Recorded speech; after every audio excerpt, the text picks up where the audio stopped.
looks like we're live. Oh, I didn't even check the sound. I got to mute that. There we go. That was too loud. Sorry about that for those of you who tuned in there at the beginning and see that craziness. Then I got to turn this sound off after I check it. All right, that sounds good. I think we're all right. I think we're live. We're good. Let's crush some hearts here, champions, and get some people in here. Oh, I need to knock that overlay down. I don't know why they do that. I guess I can move it wherever I want. Oh, now I'm over here hacking and spitting. All right. Who did that? Thank you very much. My wife, Brooke, doing that for me over there. All right, let's get this party started, right? I think I'm sitting back a little too far. I'll move in a bit. Welcome in, Jay. Share this out, people, and ask me your spiritual questions. I was talking about this stuff right here the other day, and I wasn't thinking about it, and Brooke said, you need to put those pictures up on the screen so people can see them. So here we are, okay? 666, the number of the beast. You can see on the image that's right there on your phone. If it's not big enough, you guys, when it gets really crazy, let me know and I'll bring that up to a bigger thing. But if you look right there, you can see the flower of life in the sacred geometry. The first thing you see over there is the sacred geometry. Then you see, drawings of the cellular structure and then actual pictures of inception and cellular division. Okay. For those of you listening around the world on the MP3 broadcast, you're missing out on some visuals that you should probably take a look at. Okay. So as you can see, Brooke is in the audience today. My wife is home today, and so she's moderating, which means trouble for all of those trolls who try to troll, because Brooke doesn't put up with that kind of junk for more than a half heartbeat. All right. I love you, baby.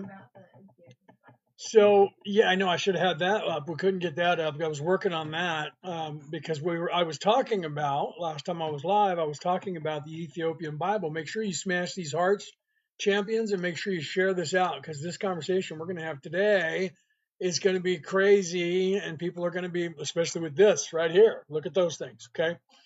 So I was talking about the Ethiopian Bible and the differences I have on my Facebook page. So if you look me up by Leonard O'Neill, by me on my Facebook page, if you guys look that up, you will see that there's two videos about that Bible, the Ethiopian Bible, where they talk about and investigate that Bible, and they talk about it. So that Bible has like 80, didn't they say 80, 81, 86 books? It's got a whole bunch of books, right? There's Bo. Welcome in, Bo. It's got way more books than any other Bible in the world. And guess what? Those books coincide with the Nag Hammadi. It coincides with the books that were in the Dead Sea area. And it also predates, that Bible predates the Bible in 325 when Constantine started editing it. Okay. And then the councils proceeding after that in 350 and another one in 430, I think it was. Don't quote me on the exact date on that. But there was two councils of Nicaea and then two more councils after that. So the one was 50 years after Constantine passed. So he was in 325 to 329 with the councils of Nicaea. Then at some point he passed after that, like in 350 or something. And then there was another 50 years. So right around the year 400 to 420, somewhere around there, they had another council. And in that time period, they edited the Bible. We know that to be true. I've been talking about this. Just people out there saying it's just not true. It is true. And the Ethiopians showed up with their Bible. In fact, what most of you don't know, I was investigating this. It's in one of the videos there. 1847 was the first time that a Westerner went to look at that Bible, and they discounted it and just ignored them and said that they didn't know what they had and they were wrong and they were lying. Okay, so that Bible's been around and people have known about it in the West, but ignored it at least from 1847. But before that, obviously, because they walked away from the different councils and said, you're not controlling our stuff. So they bounced. Okay, so you guys should look at that and the books that are in there. And it's books that you know. It's books that people call the Gnostic Gospels, right? So for you Gnosis people out there claiming that Jesus lied to everybody in the world and then taught his buddies something that was completely different, it's actually not true. And they talk about that in that Bible, by the way. So you guys don't have a secret knowledge that Jesus only told like John and James or whoever it was. Okay. It's actually listed in the Acts of the Apostles. okay, which is still in the Bible, but the Bible, I think it's the Jubilees or something else where they talk about, and the Acts of the Apostles, by the way, which is still in the Christian Bible, talks about the 40 days that Jesus was still teaching after his resurrection when he was still here. They don't tell you about that. That's why they don't teach you the Acts of the Apostles in Christianity today, because in there, the very beginning of Acts of the Apostles tells you that Jesus just left and that he was here for 40 days. They can't do that, so they skip over the entire thing. And the Acts of the Apostles are how they started the churches. What happened when Jesus left, and then they started it. People are filming that now, by the way. There's a couple of different groups of people that are filming the Acts of the Apostles, and I'm not sure what Mel Gibson is filming. He might be actually filming that. I'm not sure what he's filming, but he's currently filming the Passion of the Christ 2. I don't know if that's what it's going to be called, but it's an extension of that, right? He's been filming it for a while over in Italy, last I heard. So we're going to keep an eye on that to find out what that's about. Okay, so we know in the Acts of the Apostles that Jesus was around for 40 days. Why is that not being taught to anybody? Why are they teaching you? He said, "Doubting Thomas, look at my wounds, touch them. Okay, guys, wait here. I'm going to get a truck. I'll be back." And he took off. That's what you're teaching you. The very next page, after that scene, the next page is the Acts of the Apostles. And it starts with 40 days later, okay? They took out the books in between where Jesus was teaching, and those are the books that people at the Gnosis religions and some of the people that they call the Gnostic Gospels, that's just one of the books, where they claim that he secretly told other people that that's what his teachings were. In that book, it actually tells you that he was like, okay, now that you guys are going to be teaching, these are the things that you need to know to be able to teach people. And he gave them actual teaching. Did he not give that to the rest of the world? No, because those people were just starting to learn. Wait, I might have an immortal soul. Wait, I might be an immortal being. Wait, what? Okay. These people were awake who were his apostles. And he said, now this is what you need to know about what's going on in the world and in the universe. And he taught that. So it wasn't a secret knowledge that he didn't give to people and he was lying about, because that's what Gnosis teaches you today, that it was a secret knowledge. That knowledge isn't secret. The Ethiopians have had it the entire time. 2,000 years, the Ethiopians have had that knowledge, and now they're telling the world, look, this is what we got, man. Here's all the stuff that we have, and everybody, it's shocking the world and changing the foundation. And guess what? All that stuff that they look at us, people like me who study these books, and they say, oh, that's that Nag Hammadi crap. Guess what? It's in the actual Bible. Oh, it's just the Ethiopians. They don't count anyway. Weirdly, some of those books are in the Eastern Orthodox Church as well. And the Roman Catholic Church. For those of you who are teaching out of just the modern Christian Bible, there's only 63 books in that. The Roman Catholic Church has like 73 books in theirs. We have to discount everybody except for our Bible, don't we? That's what everybody does. My religion's the right one. Everybody else's is the wrong one. So now we have to look at every single person or every single Christian version of the Christian religion and find out what Bible they're using. So we're back to square one from the year 325 to 329. Okay. So amen, right?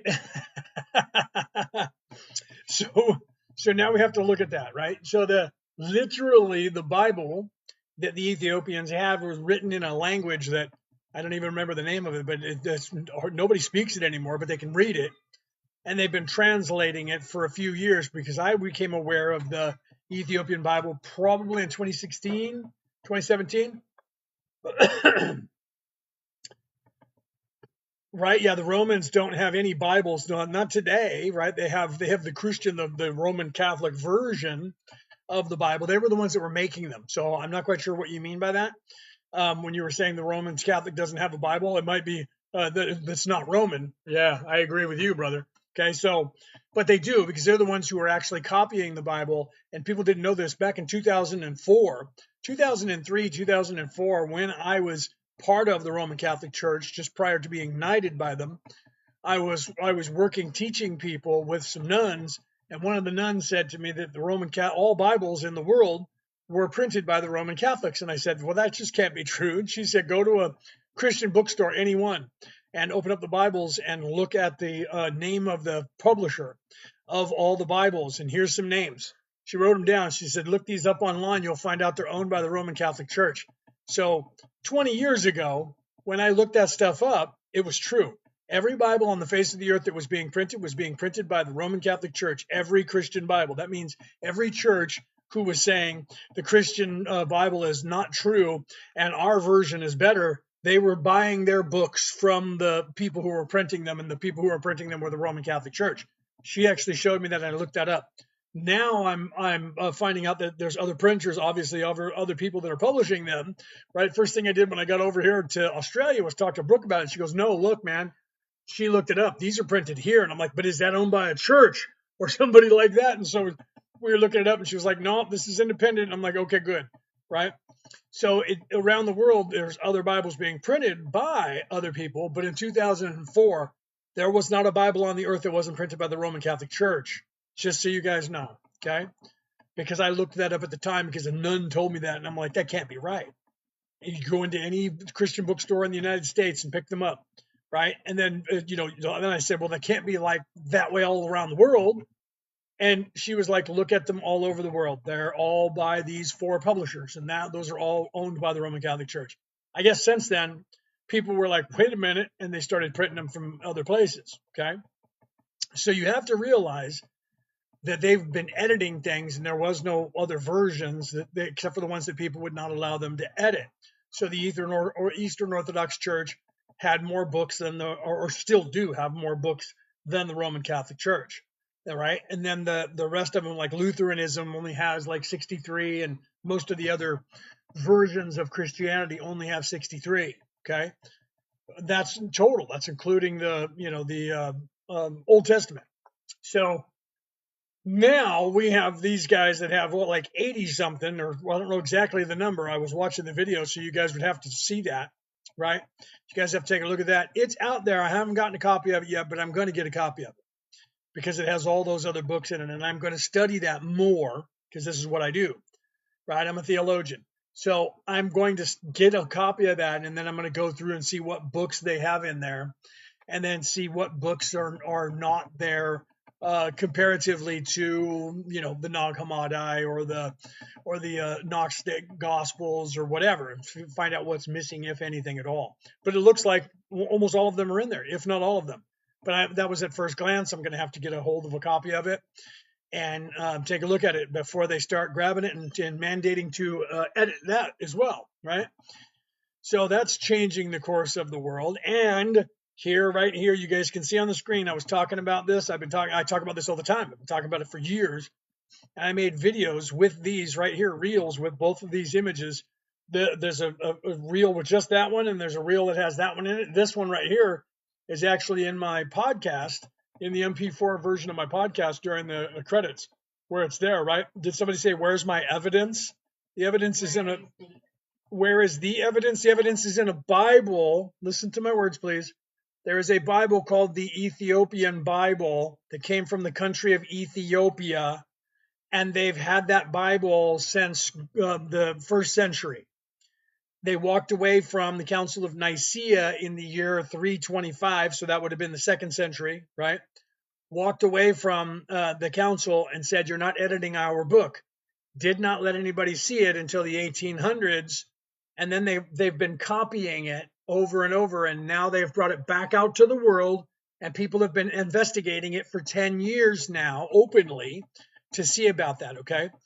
Is the Kundalini evil, or does it activate Merkaba? Your Kundalini is not evil. It is actually the Kundalini is only the masculine energy, by the way. There's 2 energies to that, and the other one is the Kunda buffer, and that's the feminine energy, and the Kundalini is the masculine energy. And those are actual energies. They're not evil. You're supposed to balance those. Those actual energies are your energies, by the way. They're your ego and your conscience. They're the masculine qualities and feminine qualities in every single person. So they're not evil at all. But you might have Christian churches that would tell you that because it's not theirs and they can't control it. Everything that they couldn't control is what they did from. Most religions are from Asia. That's not true. That is absolutely not true. Okay. All religions are not from Asia. I'll bet you're Asian and you grew up over there, and so you believe that. The Chinese claim they own everything. The Russians do too. It's just not true. Kind of like hemi. What is that? I'm not quite sure what you're saying there. Um, hemi sync. Not quite sure what hemi sync is. Oh, are you talking about the Kundalini? Yeah, if you're talking about the Kundalini, then yeah, it's the Celtic knotwork. It is the balance. It's the Vesica Pisces, actually, the yin and the yang. That's the same energies, just being told by different people that there are something, right? Yeah. Oh, you're talking about the hemispheres. Yes, yes. Thinking. Yes, that's exactly truly because you have the left brain and the right brain. The differences. That's just like if you look at the Kundalini when it goes up to the top, has the wings. That's actually your brain. Your brain actually looks like two wings when it's looked at in a certain way. Like if you open up your skull, it looks like two wings that are folded back. That's actually the I have a video on that too that I made. That's actually the Ark of the Covenant. It's in your head. The Ark of the Covenant is literally right here in your head, behind your eyes. People aren't aware of that. I made videos of that. I'll be posting that probably later today because we're talking about it. I made it like 4 or 5 years ago, and I'm reposting a bunch of them. This one, both of these right here, these were just the images from them, but those two were also reels, right? The southern ones are not religious, and there was no Bible world. No Bible originally was from anyone in the world was originally a religion. Religion recruits you, spirituality waits for you to find it. All of those were ways of spiritual ways to ascend, and then people turn them into religions. But our brain fires its head. What is that? Hexagonal patterns like Saturn hexagon. That's just not true. Your brain will fire those things if that's all you look at. Your focus determines your reality. So if you look at the Saturn and that little square that's up there on Saturn, which nobody has actually verified, they just keep telling you it's there, but there's no one flying up there to look down at Saturn from the top to find out. But if you're seeing squares or you're seeing the number 666 or any of these octagonal things that are here, some of them you're going to see in nature because they're designed to do that. But if you start seeing that in everything, it's like seeing the number 122, 134, 111, 444, 222, 1234. You start seeing those, that's your higher self trying to wake you up to actually get your attention so that you can expand your consciousness. So if you're seeing the square or circle or something like that, all around the world, then that's for that same reason. You're waking up and you're trying your higher self or your guides are trying to get you to pay attention to something. And that's why they have like those numbers coincide with angel numbers and things like that you can look up, right? And the system of historical way of life system. Originally, they were all the same story, but they weren't all borrowed like everybody says, right? I'm a theologian. I've looked this up. Everyone says that all the stories were borrowed from somebody else. They weren't. They were actually came up. Some of them came up independently by people because I tell you truly, when you wake up and pierce your third eye, you gain the same knowledge. So everyone can gain the exact same knowledge. So when people say, what proof do you have? I always say, open up your third eye, because the second you do, you're going to actually know the same knowledge, not think it, but know the same knowledge. So these people that are looking for empirical, that story is similar to that story, so they must have borrowed that story, and they just run around in circles telling you that forever and never tell you what the story is that they're all borrowing. The truth is, independently, people become aware of that knowledge, and every single one of those people told you that. But those are mostly edited out when they're turned into religions because they want to be able to control it, sell it to you, and make sure that your ass sits in their seats and pays them a tithing because they don't want you to know that you don't need them at all. All you need to do is look within yourself and you can wake yourself up. But it's because Saturn might be the Gnostic demiurge. No, see, you don't even know what you're talking about. Guys, you need to go back to school. You need to go to school. The Gnostic demiurge is not the planet Saturn at all. The demiurge, you should look up the demiurge. It's not what you think. They're all metaphors.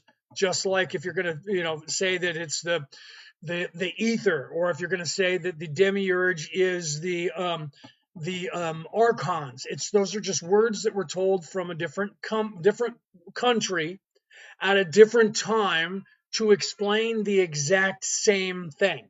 Okay, here's for instance, I do this all the time. Okay, God sent Jesus, his only begotten son, down to earth, John 3:16. Okay, The Vikings, who had that story in their sagas before Jesus was born, have Odin, who sent his only begotten son down to earth. He became mortal and did all the same things that Jesus did. Osiris also did the same things about 3,000 years before Jesus. So they couldn't have copied those stories, do you see? But they have a different way of telling it. Marduk was sent down to earth and became a human and was able to defeat Tiamat, the dragon, and got raised up as the light of the world. That's one of the oldest scrolls in the history of the planet. Okay, so everyone says, well, they all must have borrowed from that, and that's why they wrote it down, because they all borrowed it. Or someone very wise woke up at one point and wrote things down and was telling people there's a way to get out of here. Because Lao Tzu, when he wrote the Tao Te Chi, there's nothing in there about the world being flat and us living in the skull of a giant. There's also nothing in there about God sent his only begotten son down here. But what is in there is all the other spiritual stuff that says there's a way of getting out of here, and you need to look within yourself to do so. Okay. So these things are not all always borrowed from other people, but everyone says that, right? So the hexagon might be from frequency. Again, your inversion. Again, you're looking in third dimension for something that's spiritual, and you're following third dimension, and you're looking at, like, say, these symbols that are right here, and you're trying to find those symbols in nature, and you're running around instead of expanding your consciousness. Again, there's Taoism. In the Tao Te Chi, you have literally Lao Tzu says, he who seeks it will not find it. He who grasps at it will not, or gropes at it will not grasp it. Meaning, if you keep looking in the physical plane, so you're looking to the stars, you're sitting here going, when are aliens? When are we going to get disclosure? Right? Steven Spielberg's going to have a blockbuster movie that's going to come out in a few months because everybody's going to run to the theater. Then they're going to spend $1 trillion for his movie, and his movie's not going to tell you shit. It's not going to tell you anything. It's going to tell you what ifs, right? Is that why they tell us that Christians to avoid angel numbers? Anything that they don't control, you're absolutely right. Anything that they don't control that will help you expand your consciousness without them being able to keep you in a box, yes. During the First and Second Council of Nicaea, they made a decision that Christianity was going to be the currency of the realm when it came to religions. From that point on, it was the currency of the realm, and they controlled it. They got rid of the sacred feminine, took Jesus's marriage out of the Bible, wasn't married to Mary anymore, put her at the end of the line, call her a whore, say that she was nothing at all to him, but maybe just a buddy, that's it. Nobody else was married to anybody. Nobody was married, that's it. Nobody gets married. Nobody's married. None of them gets married. And that's what they did. And nobody got married. Not any of the apostles apparently got married after that moment. So none of them were married. They were all individual, running around doing things. None of them had any children, supposedly. It's all bull crap. It's all a lie. Okay. So they did that on purpose, and they turned Christianity into a war machine that became the Roman Empire. And then they continue to this day, and they don't want you going and learning anything that is going to expand your consciousness without their control. Absolutely. The only begotten son must have been from what is it, Eurasia? Again, there you go with looking into the physical plane. The only begotten son was from every single country on the face of the earth, which every single spiritual practice. I wrote a book about it. It's called The Reality About Reality, Returning to the Old Ways. Okay. And literally all you have to do is start looking at every single spiritual practice, trying to figure out what nationality God is. Like, that's like some woman came in here and told me that God was a woman. And I'm like, that's a light being, and you're a light being by the time you're in the sixth dimension. There is no gender or sex from that point on, right? They don't want you to ascend. That is correct. Eye in the sky, 100%. Okay. They don't want you to ascend. They're trying to keep you here. That's why I wrote this book right here. They don't want you to ascend. They're trying to keep you here, and anything, all information that would have you looking within yourself, all information that would have you thinking for yourself, all information that would have you learning to ascend and gaining knowledge that they can't control is illegal. And they don't want you to do anything with it besides run from it, because it's a demon, a devil, or anything else they can scare you with, right? Do you know the source of tarot cards? Yes. Source of tarot cards came out of Egypt 12,000 years ago. The information was given to the Egyptians by, someone not from Earth, who created that, called Ra. You'll probably know that name. Ra created the very first tarot cards. If you read the 6 books that they channeled between 1981 to 1984 by the LL Research Group called The Raw Material, you can look that up. Okay, The Law of One, The Raw Material, and they talk about that in there. Or you could listen to, thank you for that. Or you could listen to my podcast called Orion Rising. I can put it up on the screen for you if you want. Right here, let's put this up on the screen. Bingo, you can look at this. It's free. Anywhere you listen to an MP3 broadcast, you can look up that Orion Rising and you can listen. I have 575 or 76 episodes of my podcast where I talk about that and I actually interpret all 6 books of the Law of One 2 different times, not once, but twice in the last 10 years. Okay, so you can listen to that where I actually play it for you. It's up on the screen for you to read, and you can hear the audio, and then I pause it and I interpret it and I answer questions live at the time of when I did that. And I interpret all of that. You can look that up, right? Osiris, what is that? Horus, what does this mean? Kept getting this. Horus, not sure. It could be Osiris. It could be Orion. It could be something that you're telling yourself. Could be your higher name, your higher self's name. I don't know. You have to look into that and see what that means. I don't know. I've never heard that word, but Horus sounds like Oribus. It sounds like Aurora Borealis. There are words that are similar to that in history. You might want to look those up.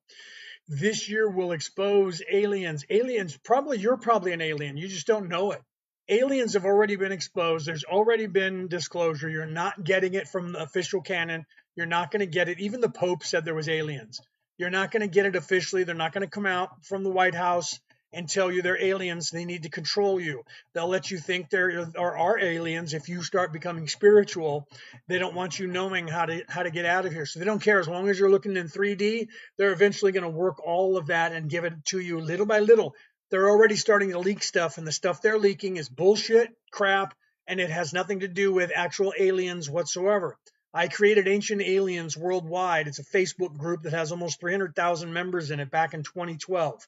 Every single person that is on that Disney Channel owned the History Channel's Ancient Aliens are friends of mine. They're literally in that group, okay? And most of those guys will tell you today, the ones that aren't greedy and they're just trying to get money, lying to you about the word Anunnaki and telling you that's a species who came here to create us, right? Which is the third Egypt. There is no third Egypt. We're not living in the Fourth Reich, the third Egypt, all of that stuff. I mean, okay. Some of that stuff was just depicted in their religions as a heaven. Okay, so like the third Egypt, we're not going to have another Egyptian empire. We're not having another Roman empire. We're not having another. They want you to believe that. They want you to manifest it because they want you focused on the third dimension. Okay. What's up with the negative blood? The Rh negative factor blood in the DNA was brought to you by me and people of my race. Okay. I don't know if you guys read when you popped in here that I am Kelto and I'm talking to you from the 11th dimension. My wife was sitting right over here, and that body is Satori, who's also from there. There are many, many millions of us who have come here to help you so that you guys can graduate from this place and move to the next place of existence after evil people got a hold of some knowledge and have been holding you hostage for about 12,000 years. 10,000 years ago, you can look this up, is when that DNA strand showed up on this earth, and science cannot tell you where it came from. It just miraculously appeared on earth. That Rh negative factor in everyone's DNA that has that means that you don't have any primate, which means the theory that the Anunnaki came here and created the humans out of their DNA and some primate DNA is bullshit, because 10% of the population of this earth don't have any of that primate DNA. Explain that one, somebody smart. Okay. We outsmart the system. That's what we have to do. That's how we fix it. Okay. What we do is we start waking ourselves up. We start looking within ourselves. If you're in service to others, you will gain a certain knowledge, which weirdly will be, not weirdly, but I'm saying that in case you don't know, will be the exact knowledge that is in every single Bible on this earth. and the exact knowledge that is in every single spiritual practice on this earth, that every single one of those people throughout all of time in every country of the world, because the person who first spoke it was very, very smart and very awake, was trying to tell you there's a certain way to get out of here, and that's expanding your consciousness, and you get downloads from up on high. Okay. And that stuff will get you out of here. What race is that 10%? Now you're looking in physicality again. That race is every single race because it is now in many, many cultures around the earth. The most, right now, currently, the most population that has the most RH negative factor are Europeans, because the 0 point is the west coast of Spain. You can look that up. There's a city in the west coast of Spain where like 90% of the population that lives there is type O negative. Okay. So 0 point seems to be in the west coast of Spain, modern day Spain, where that DNA came from. But now there's people of every race. Every race around the world has that Rh negative factor, and every blood type now has it. You have type O with the negative, you have A negative, B negative, AB negative. Then you also have the ones that don't have it and the ones that have the positive. Positive means primate. Okay. People that don't have the positive means they don't have any primate in their DNA, which means that whole theory about aliens coming down here and creating the humans by taking monkey DNA and their DNA and putting it together doesn't hold up in court. Okay. Have you tested your DNA to see if you have Sumerian DNA? I do not have any Sumerian DNA in me whatsoever. I have tested. I've gone to the ancestry.com back in 2016. All of my DNA comes out of Europe except for 5% Native American and 5% Greco-Roman. Everything else is Irish, Scottish, Welsh, and what they call Scandinavian. Okay. So I have no Sumerian DNA whatsoever. I have no Eastern DNA. I have no Asian DNA. I have no African DNA. I only have Native American and Greco-Roman, besides the European, Western, Northern Viking DNA that I have in me. Okay. So stone tablets from Sumeria are life, laugh out loud. Or are alive or are a lie? Oh, yeah, that's just not true, my friend. I don't know where you got that idea from, but what they did when they translated it is a lie. Zechariah Sitchin lied and said the God Anu came down to earth. Zechariah Sitchin said that in 1948, 1947. Then in 2012, Giorgio Tsoukalos from the History Channel said the God Anu came down because he said so. And then in 2015, he said those from the heavens came, translated it again, just said they were a whole entire species. And there is nowhere in those tablets where it says that. So they're not a lie. They're actually telling the truth. Do you like mainly P. Hall's mystical works? I don't know who P. Hall is, so I don't know if I like P. Hall's mystical works. Also, thoughts on the Kabbalah.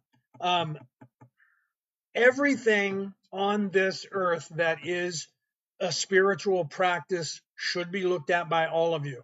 Everything on this earth that is a religious practice should be taken with a grain of salt, and you should look for the spiritual part of every single practice. When they hand you a Bible, if you're in a Christian church, I'm a Christian minister and I was knighted by the Roman Catholic Church. You open that Bible up, they're going to keep you into Romans, and then they're going to quote, show you how different places that back up what they're teaching you from Romans. And then they'll say Matthew, Mark, Luke, and John, and they'll tell you things like, and here's where God said he's going to come as a thief in the night, which means he's coming back. And that was a lie. Okay. Hybrid blood type O negative. It's not a hybrid blood type. It didn't come from that. If the science knew that, they would be, if they could manufacture it by taking like A, B, and you know, an A and mixing it together to make O, they would. Science doesn't know that. They've been looking for it, my friend. You're making that up. It's not true. You can Google it. You can use any search engine that you want to look up. They don't know where it's coming from. I am type O negative. So is my wife. My entire family is type O negative. I don't know if anybody in my family that wasn't type O negative or that isn't type O negative. Truly. The people that are, you know, that's like, they say it's the rarest. Here's the thing. They say it's the rarest, but what I have noticed is 90% of the population of people who come into my lives are type O negative. Weird, right? O positive is the rarest? Is that what you're saying? Oh, okay. So O positive, she said, is the rarest. This is liquid gold. This is a life-saving RNA. I know that, but what I'm saying is there's only 10% of the population. Now I'm arguing with my wife. It's only 10% of the population that is type O or type O negative. Okay. So So I guess the rarest blood type would be like, what is that, like AB negative or something, or AB positive? There's only like 3%. Yeah. Yeah. Not strange, right? AB neg is the rarest. There you go. AB neg is the rarest because it's the smallest population that has it, right? I'm O neg. See, look at that. Well, and when people have asked me that and they say, do people with type O or the Rh negative factor, do they have more enhanced psychic abilities? I have to say yes, because every time I ask people what their blood type is, it always ends up being mostly Rh negative factor people that show up. Type O and type O negative, weirdly, is a very high population, but we're only 10% of the population of the entire Earth. What are the odds that I go live every time I've been live for 10 years? That when I'm live, when I ask people this, 90% of my people who pop in and answer that question are Rh negative factor. What are the odds of that when only 10% of the population has it? Right? So I always say that it has to be that people that wake up faster or have psychic abilities seem to be not, have that Rh negative factor. I don't know. Right. But these days, I guess it's going to turn into soon. Everyone's going to be waking up, so it won't matter. Right. So it is more of a frequency than anything else. But your DNA is also a frequency. It has in the mapping of everything. Right. So, yeah, right. So, I mean, we don't know, right? Jesus said 666 is the number of the Antichrist. Jesus never said that.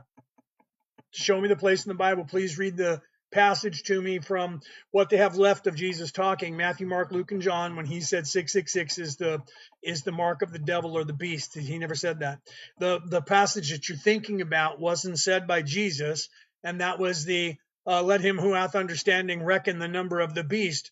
And then here's where the translation went awry, for it is a human number is the lie, and its number is 63 score and 6. It is not a human number. It is the number of man. Okay. And that's the actual translation. If you look back far enough, you'll find it. And I can't wait to get the Ethiopian Bible to open that up and see that translation and show it to the world. Let him who hath understanding reckon the number of the beast, for it is the number of man. And that's because of 6 neutrons, 6 protons, and 6 electrons, because of carbon 12. Okay. Revelation was written later by either, depending on the timeline that you're from, either Peter or John when they were locked up in Patmos.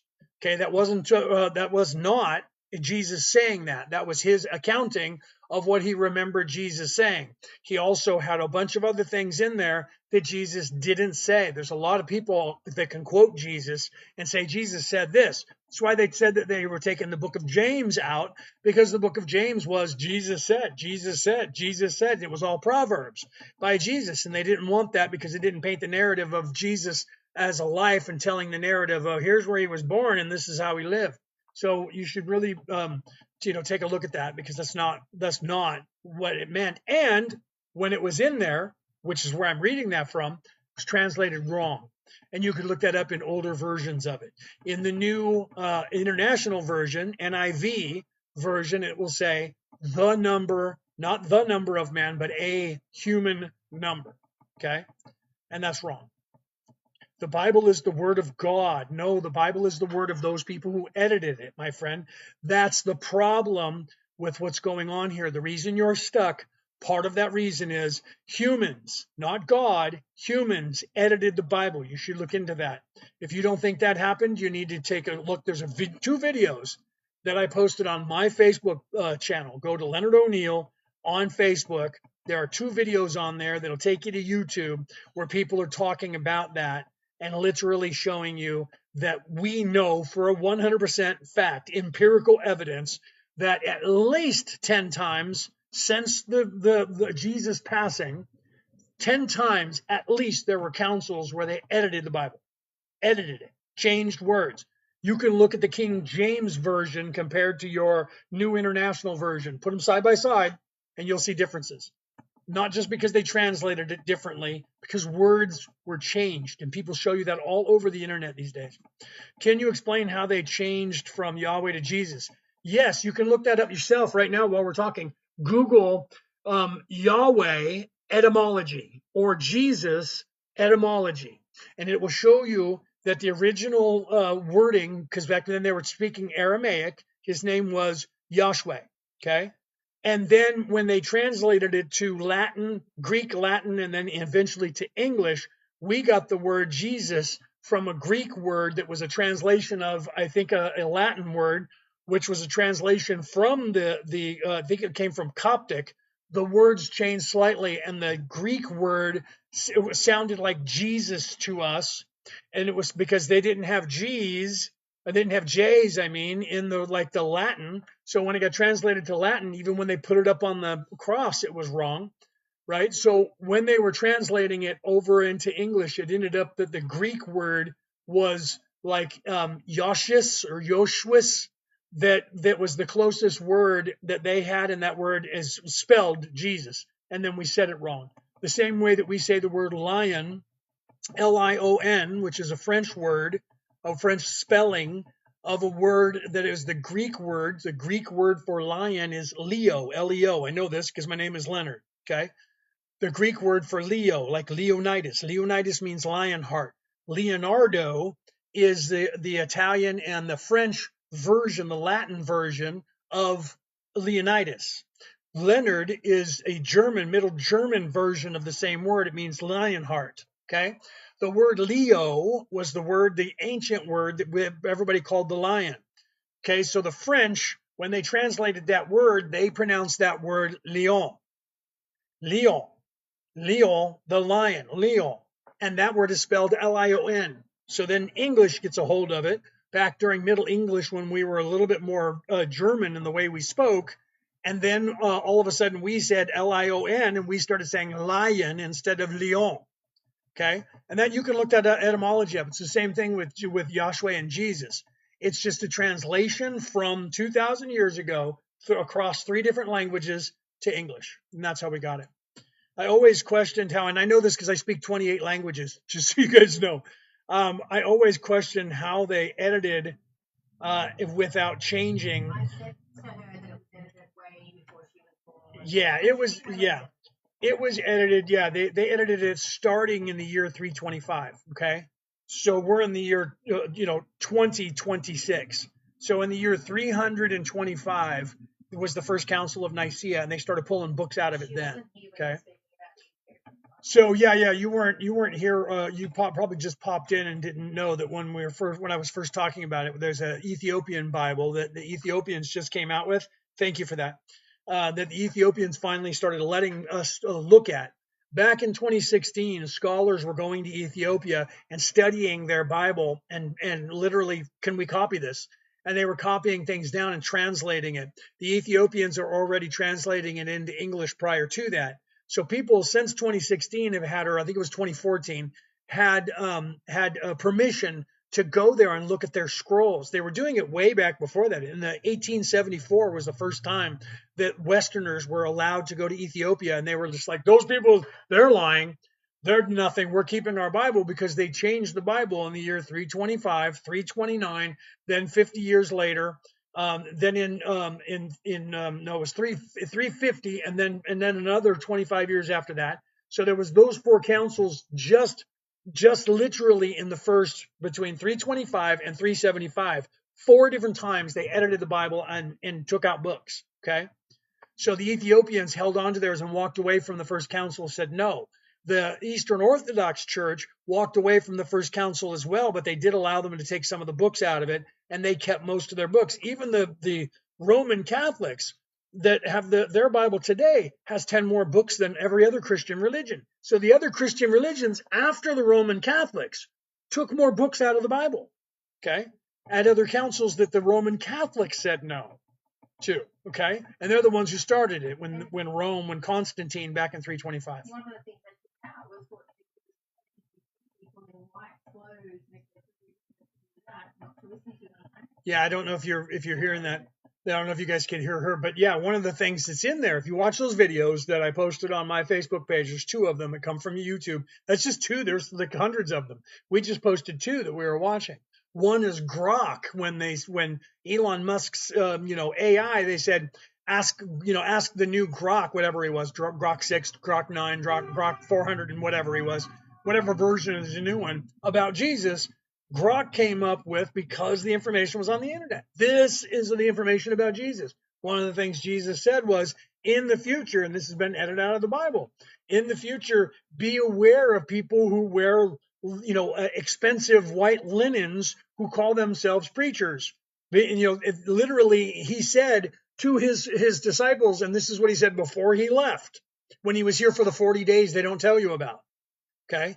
When he was resurrected, he didn't leave till 40 days later, and it's still in your Bible. If you look at your Christian Bible today and you go, and then Jesus was at resurrected and said, look at my wounds and touch me. And then he left, whatever he says, oh, hold on, I'll be right back. I'm going to get a bus.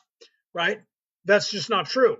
Then if you go to the next page, it's the Acts of the Apostles. And the beginning of that still says, Jesus just left and he's been here for 40 days teaching us. They don't teach you that at all. They skip over that book and don't teach you that at all in the curriculum. How to get the original one? I'm working on that too as well, Michael, because the original one, it's out there. And this is when I tell people, they get all mad because people believe that their religion, whatever that version of it is real, and everyone else's religion is a lie. If you read what they call the Nag Hammadi, if you read the stuff that's the Gnostic Gospels, all of those books that were in the Dead Sea area are actually books that are in the Ethiopian Bible, not because they added them after 1948. They've had them the entire time. So most of the books that are already found that we know of are in that Bible. I don't have a copy of it yet, but I'm pretty sure you can buy a copy in English. I'm going to get a copy because I'm going to find out just exactly what books are in there, because that's what I do, right? I have 4 religious titles. I'm a minister of 4 different religions, and I was knighted by the Roman Catholic Church. I'm a theologian, and I do that. So eventually I'm going to get a copy of that Bible, and I'm going to go through it, and I'm going to read it, and I'm going to compare it to all of these other books, because most of the books that they call the Gnostic Gospels are in there. Okay, so the books that were found in the Dead Sea area in 1947, 1948 are in there. That last one you pinned, baby, I looked up and it just disappeared as I looked at it, so I didn't get to read that one. I can show you that America is 100% the true biblical promised land. There are some theories about that. If you look into that, that's one of the reasons why, if you see that movie called Highlander that came out in the 1980s about these immortal beings that were fighting for a prize, that they ended up in America after that. So but then there's also people that will tell you. I watched that video where they were talking about, I think it was Florida, somewhere down south, Tennessee, Florida area being the area that was actually supposed to be the Garden of Eden and all this stuff. Everybody has theories. And if you keep looking for something in the physical, you're going to find nothing but physicality. So if you really want to find the true heaven, look inside yourself, because that's where it is. Can you speak more about how we can graduate from this world? Yes. Thank you. That was perfect segue. I didn't know my wife popped that up there, but I was just starting to say that. The truth is that all of these people, including Jesus, including Lao Tzu, including the Buddha, including Thor, including Osiris, including Shiva, Ganesh, all those people from everywhere in history, they were telling you that the way that you can find heaven is to look within yourself. I wrote a book about it. It's called The Reality About Reality, Returning to the Old Ways. In here, it talks about the Christ oil within, which all of those people were talking about. Okay. You can also look up a book called God Man, the Bible Made Flesh. They also talk about that. That came out in like 1948. They also talk about the Christ oil. Okay. Every single story that I just told you about, the story of Thor, the story of Jesus, story of Osiris, the story of Santa Claus, the story of Marduk from the ancient Mesopotamian scrolls is the same story. The Shiva, Ganesh, Gilgamesh, the story of Enlil and Enki, those are all the same stories about the Christ oil within you. The ancients, in fact, Matt LaCroix, look him up, post his name there for me, please, baby. Matt LaCroix, who you can find on my Facebook page. I would love to meet him. I haven't. He just dropped a book, and he is filming a documentary, and he actually has 3 different podcasts that he's been on that you can watch on his YouTube channel, where he is going around the world, and he shows you in literally on the podcast pictures of what was left behind by these societies going back 77,000 years all across the world, showing you exactly what I'm telling you about the Christ oil, and that every culture knew about it and was teaching it until a certain time about 12,000 years ago, when evil people got a hold of the knowledge and realized we can just take this knowledge away and they won't know anything about it. We can keep them stuck here. Okay. So Matthew LaCroix, you can see it right there on the screen that Brooke pinned on the screen. Go to that and take a look. You're gonna trip out. He's gonna tell you about the Anunnaki, the same thing that I say. That was a lie. There is no Anunnaki. They didn't fly down here in ships and create us. The Anunnaki are you, me, and everybody else. The word isn't even the Anunnaki, it's the Anunna. Okay. And it doesn't mean aliens from space. Okay. I'm gonna take a drink of my coffee. TikTok, this is coffee, not alcohol. Coffee. Thank you very much. I don't drink alcohol. Thank you very much. I stopped drinking all alcohol 4 years ago. I love that. I hope you did, because then we can use the DNA to prove that I'm related to him, and so are you, and so is she, and so is everybody else. I would love to think that in Utah. It's possible because I would say about that, Utah, I don't know what you know about that. I'm from the United States, obviously my accent, but even though I'm in Australia right now. The all of the Indians or the natives, the Aztecs, the Mayans, the Incans, all of them originated in Utah, right, and around the Salt Lake area, and that's what most of the people believe in history, that that's where they originated from. When they took all of the gold and all of their artifacts and ran away, that's why there would be something in the Grand Canyon in a cave that would be more than likely buried there, and some people think that was where the true El Dorado gold was buried. But a lot of people think that they went further back to that and took it back to their homeland, which would have been in the Salt Lake area. So it's very possible that if there was, because they said, now this is why I'm saying this, because they said Joseph Smith created that religion out of the legends coming from the natives and the Incans and the Mayans about when he was saying, praise Jesus. They were saying there was a guy who you're describing came here a long, long time ago, back in the time when you're claiming that he was alive, came here and was preaching and talking about the same things that you're talking about. And he was like, wait, what? And that's when they got on to the whole, found these plates. And then he claimed that he was translating the plates and God was letting him do that and started the Mormon religion. Okay. So that literally came out of the idea that Jesus was in America. So it's very possible maybe Jesus was there. Maybe when he got off the cross, they took his body, because they said that they moved everybody's bones. Most of the people, same thing. So where was his bones? Where did those go, right? Who knows? Maybe they ended up in the Americas. Maybe they ended up in Utah. That'd be okay. Mary would have taken him if anybody, and she turned up in the south of France. So it's possible that Jesus' bones ended up in the south of France. But the more you look in physicality for all of that, the less you're going to find anything except for the waste of your life. Truth is, you want to get out of here. Stop looking in the physical for your answers. That's not where the answers are. The answers are inside of yourself, inside of you. That is where all the answers are. Don't look outward. Looking outward is just going to have you freaking out and trying to chase your, looking for, I'm going to turn lead into gold. I'm going to find the land of milk and honey. That's all in your brain. That's inside of you. It's a Christ oil that happens to every single one of you once a month, whatever your sun sign is. Okay. Change your algorithm, right? See what my wife's putting up there? Your focus determines your reality. That's the true story. So if you want to figure out how to get out of here, if you're tired of being here, I don't like this place any more than anybody else. I'm tired of being, although this place has got really good food, sex is kind of cool. I like pie and it's pretty. Okay. But if you're tired of this place and you're like, time to go, I don't like being here, I've been here far too long, all you have to do is stop running around looking for things in the outside. Stop waiting. Thank you for that. Thank you for that, Sonny. Stop waiting for somebody to come back and get you, because they lied about that. Nobody's coming back to get you. You're supposed to learn how to get out of here on your own. How do you do that? You look within yourself. Every single one of you, I tell you truly, this is not a lie. You can look it up.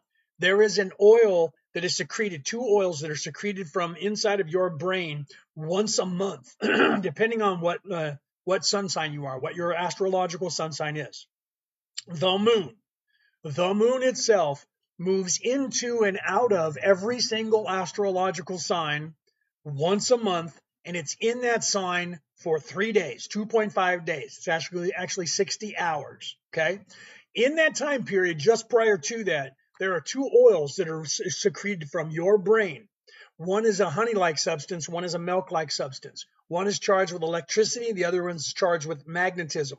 Those oils go down your Inga and Pingala nerves They go through your claustrum, which is a chimney in your brain. It's your brain stem, where we get the word Santa Claus from, the claustrum. I'll cover that in a moment.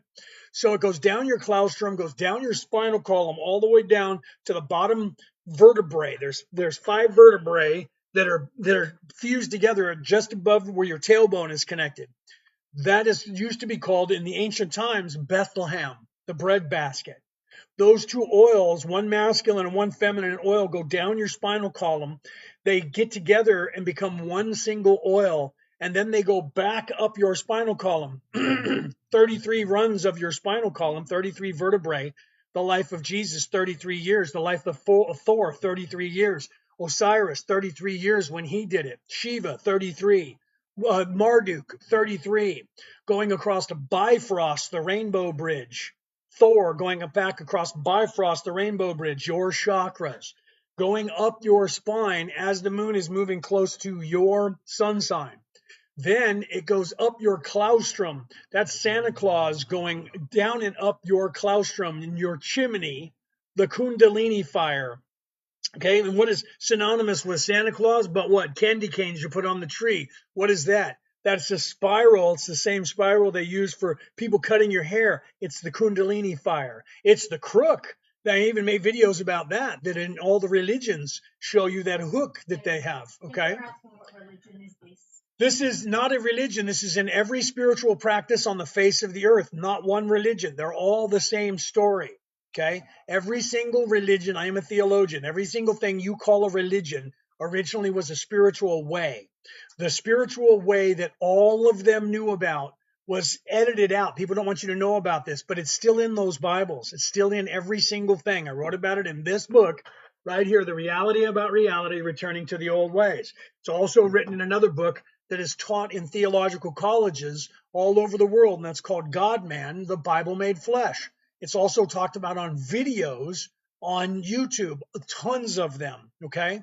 This oil happens within your body. It goes back up the claustrum where we get the Santa Claus from, okay? It goes back up your claustrum, goes to your hippocampus, which is right here in the middle of your head, which is where you get that ram's horn that you see in everybody in all in Egypt and Rome and the Greeks, where you see a person with ram's horns, because inside your brain, there's a portion of your brain that comes, it's called the hippocampus. It comes out like this, and it literally looks like a ram's horns on the side of a head. I made a video about that too, okay? So it goes through your claustrum into your hippocampus, and it sits dormant for 3 days. That is when the moon moves into your sun sign. You can track this. I don't have the calendar next to me because my wife hung it back up. There are calendars out there called the moon calendar that show you when the moon moves in and out of every sun sign. You can also Google it and go to a website that'll teach you the same thing. She's bringing the calendar over here so I can show it to you guys, okay? So this is called a moon calendar. Let me show you the front of it here. Let me get back and close it here. Here's the front of it. It's called a moon calendar, okay? It's called the Moon Calendar 2026. You can get different pictures. My wife likes these, just kind of cute, right? The sacred feminine on the front. Okay, so you can get it however you want for every single year. Let's go here to March. Okay, here's March. I opened it up on March. It shows you all the signs. Do you see that? Pisces, Aquarius, all at the top, all the signs, every single sun sign. And then when you look at it, let's look here at the beginning. I got to see where you guys are seeing here. Okay, so if you look right over here, on the 1st of March, the moon went into Virgo. I'm a Virgo, and there's the full moon right there. Went into Virgo at 11:33 p.m. Then it went out of Virgo, and it went into, what's the next sign after that? Right after Virgo, it is, where is it here? Libra, went into Libra. So literally in every single day on the month, it shows you where it's going into. Right, that's yours, right? No, that's Aries, right? So, oh yeah, and this right here where these X's are was when it went into my wife, it's coming up. It's coming up on, no, you did that on the, oh yeah, no, you're right. It's coming up on the 13th, 14th, and 15th because she's what are you? You're half Aquarius and half she's half Capricorn and half Aquarius because she's on the cusp, so she's a Capricornius. Okay, so she has it marked off because at that time period, no sex for Leo in that time period because because there's no sex, you don't want to, that's the 10% tithing. Okay, so these are trackable for every single one of you and the entire world. Okay, it's trackable for you, and if you literally in that time period track it on yourself, whatever your sun sign is, you look at that and you on the calendar, you don't do drugs, you don't, except for like, things that raise your vibration, but you don't do you don't drink alcohol, no sex, because it's sexual right energy. So if you expend that, the endorphins that go into your brain, the reward endorphins that go into your brain for having sex or ejaculation, will actually taint that oil, and it actually takes the energy out of that oil, and the oil becomes a coal-like substance. They knew about this 10,000 years ago. No joke, no word of a lie. You can look it up. So Santa Claus, if you're good, be good for goodness sake, because he's making a list and checking it twice. He knows who's been naughty and who's been nice. Literally, if you're bad, he gives you coal. If you're good, he leaves you a present. That at the end of when the moon moves out of your sun sign, if you have not expended that oil, if you have not had sex, and you're meditating, eating right, maybe even fasting somewhat during that time period, 60 hours, literally that oil, which is sitting dormant, then goes into your optic thalamus, your third eye, and it explodes with like 10,000 times the energy. It's got DMT in it and a couple other things that we actually make in our own body, and it illuminates all of your brain cells in your brain, and it actually uplifts your spiritual balance. Your entire beingness becomes a little bit higher vibration. Or you don't pay that 10% tithing, because if you track that for your whole life, that would be 10% of your time in your life of whether or not you're having sex. If you then eat of the tree of life in that time period, then it actually lowers, you get the coal in your brain, it actually lowers your vibration and solidifies you in third dimension. Okay. So it's the moon crossing your zodiac sign, not your zodiac sign crossing the moon. Your zodiac sign is fixed because of when you were born. The moon literally moves in and out of your zodiac sign. It goes into every zodiac sign once a month for that 2.5 days. So they said 3 days. That's the unaliving and the resurrection. Thor did the same thing. So did Odin. So, or not Odin, but Thor did it. Jesus did it. Osiris, Shiva, Ganesh, Gilgamesh, all these people, even Marduk, every single spiritual practice that turned into a religion, the person who was their savior character in that religion was telling you the story, and still is, of the Christ oil within you, and you're supposed to learn the way. Okay, so you hear it from the Buddha, you hear it from Lao Tzu, Buddhism, the Tao Te Ching, you hear it from even Confucius. Every single practice on this earth of people who were wise telling you this is how you get off of this planet, they're all talking about the exact same thing. Swear to you, no word of a lie, you can look that up. And then I always say, because I say this on my podcast, don't believe a word I've said, and then literally go and look it up for yourself, because you will become me one day by doing that. Okay. So you guys can look that stuff up for yourself and track that stuff and realize what are you looking at? You're looking at, somebody must have asked my wife a question of when something was happening. I think Pisces, because she's typing in the chat that Pisces, or is it Aquarius? Aquarius is what is that? 2:15 a.m. She put that in the thing for you. So the moon crosses my sign the 11th and 12th. So souls, I fast tomorrow through the 12th. The 11th and 12th. You don't have to fast. You don't have to fast through the whole thing, but if it does, you're a Sagittarius. Is that correct? Explain that. So you don't have to starve yourself. You can fast if you feel like doing that for 60 hours. You don't have to. You just have to be good. No sex, no ejaculation, no drugs, no alcohol, no processed food. Try to stay away from processed food that are crap and poison, right? Try to eat good food on that time period. And then, yeah, if you're a Sagittarius, then yes, it goes in on the 10th at 2:36 a.m. on the 10th, and then goes in through to the 12th at 3:06 p.m. on the 12th. And that's when it goes into what is that it goes into? Then it goes. Yeah, you can actually look it up. Then it goes into Capricorn. You can actually look it up on online. There, I track it and put it on my phone. You go online, just type in moon going into the sun sign. There's actually websites that will do the same thing that that calendar does, and then you can just click on the thing and then just move it over here and go, there's my sun sign, and there's where it goes in and out, and you can see it. You could look as well at the constellations. Yeah, the constellations in the sky. If you're an astronomer, you can see that, or you can look to astrological chart. It will also tell you that's when the moon goes in and out of your sign every month. Okay. So Aries, the ram, it looks like that Aries is, let me make sure I'm looking at the right one. Yeah, Aries is the 19th of March at 3:02 p.m. on the 19th of March is when the moon, and it's actually a new moon on that day, by the way, at the exact same time, goes into Aries, and then it goes out of Aries on the 21st at 5:34 p.m.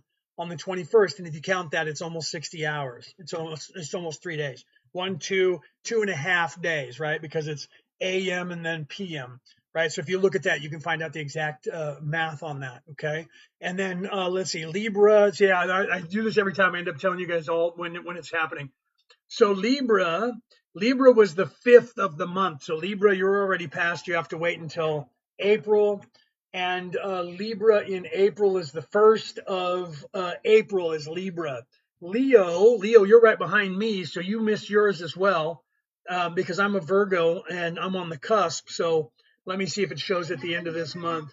But it happens every month. You guys can look this up. So Leo is the 28th of March. You go into Leo at 1:09 a.m. on the 28th. Goes into Leo, and then I'll be following you right after that. Virgo, you're with me, Virgo, Rouse. So we're already done for this month, and so ours will be on Friday, the 3rd of April, when Virgo starts. Okay. You're not gonna go to hell if you don't do it. Like, but, yeah, right. I ain't being right? Did you hear Brooke? She said, "You're not going to go to hell if you don't do it," right? But she said, like me, ovulating, I still do it, and trust me, right? Okay, so Gemini, Gemini. Let me go over here. Let me find where Gemini is. Gemini, where is you? There, Gemini is here. So where are you?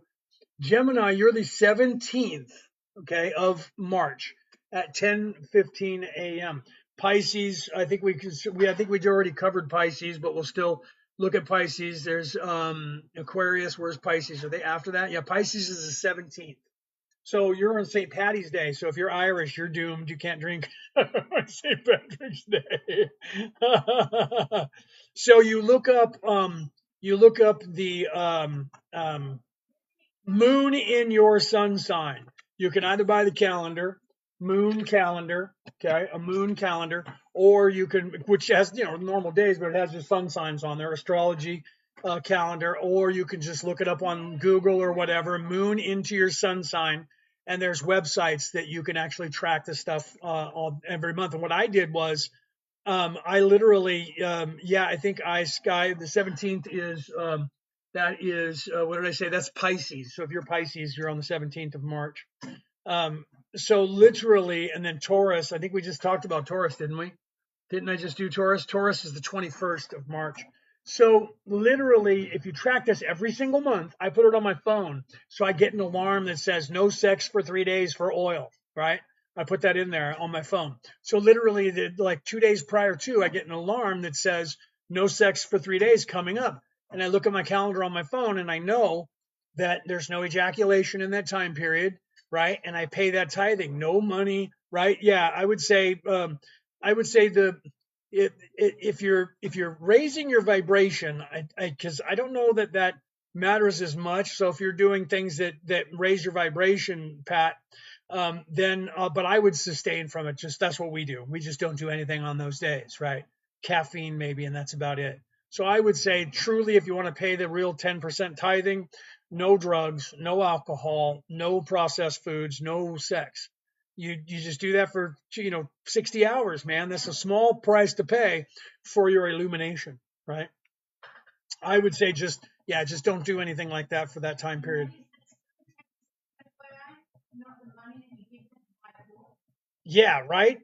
Yeah, and she's saying, Brooke's saying, and what is the true 10% that they were talking about? Tithing in the Bibles, not the money you give them out of your out of the money that you make, because that's what they did. The Roman Catholic Church charged everybody 10% of their money. I believe that the whatchamacallit church still does that.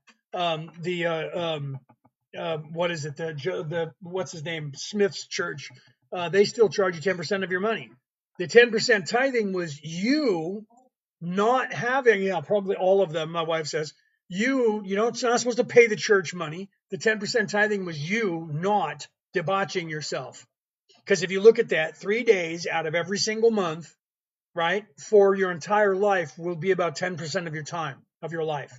Okay. So if you don't have sex on those 3 days, that's the tithing that you're paying. You're being good for goodness sake. So Santa Claus leaves you a present when he goes back up the chimney. Okay.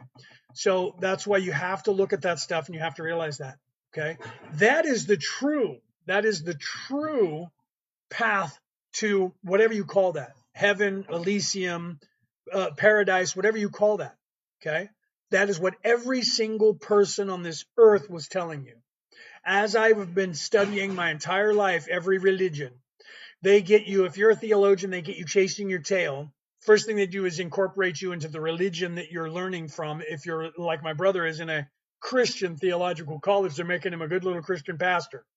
Okay. So when I talk to them, I keep going, you got to think outside that box. They're going to put you on stage and you're going to be selling Jesus to everybody, and you're going to be selling a lie. You're going to be telling everybody, sit right down here. He's already saying it. It's about having a relationship with God. You need to sit down right here and wait for him to come back because you're a sinner. I'm a sinner. Guilt, guilt, guilt, guilt. You're a sinner. I'm a sinner. Guilt, guilt, guilt. Sit down right here. It's your fault. You women, your fault. Original sin. Original sin, women. Your fault. Your fault because you ate fruit and then you told Don, we can't, oh, we're just stupid. We just listened to what you said and ate the fruit and then sit right down right here. Yeah. Right. You hear Brooke? Sit down right here. Jesus said he was coming back. You guys get fishing poles. I'll get some beer and we'll just wait for him. Make sure you're packed though, because you don't know when he's coming. And then they tell you that crap like when he said he was going to come as a thief in the night. Matthew wrote that down, and I think John did as well. Okay. That was not what that was about. Read those passages. That passages was, when will the enlightenment be? When will the enlightenment be? And I tell you truly, Jesus says, that my Father, not I, am coming back. My Father says that I will come like a thief in the night, saying, you cannot predict, nor can you know the moment of your illumination, the moment of your revelation, the moment of your awakeness. Okay? You cannot know that, so you can't predict it. So you have to just look for it and be ready for it.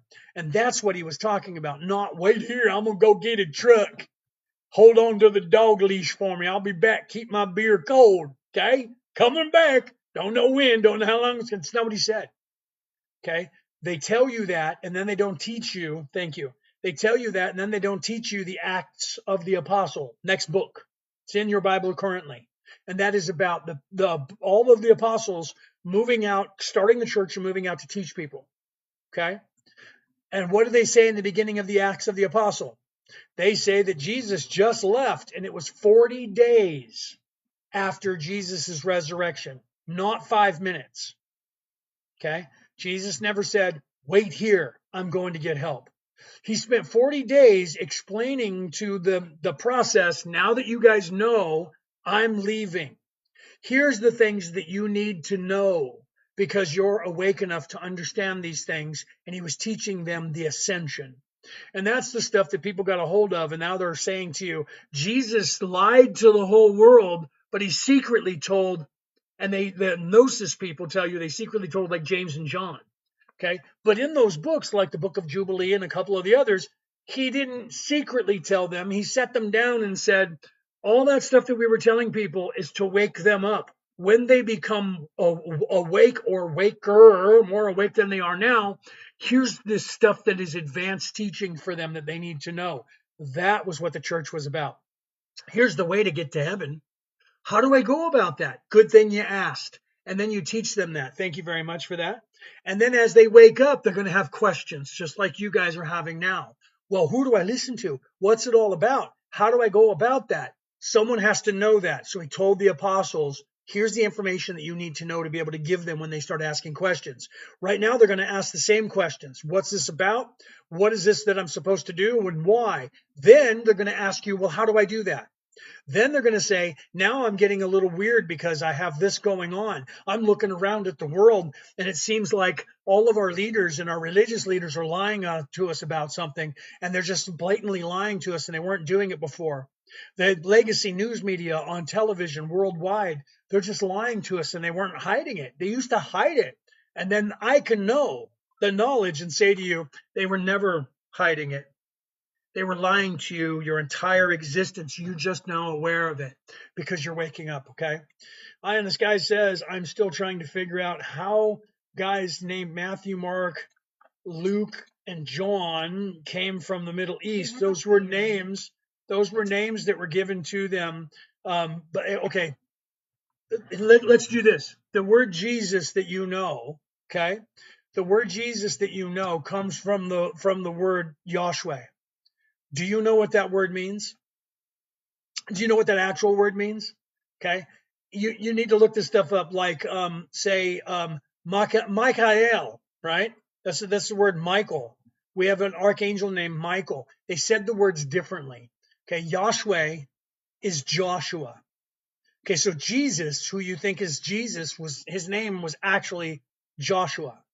Yahshua. Okay, Joshua.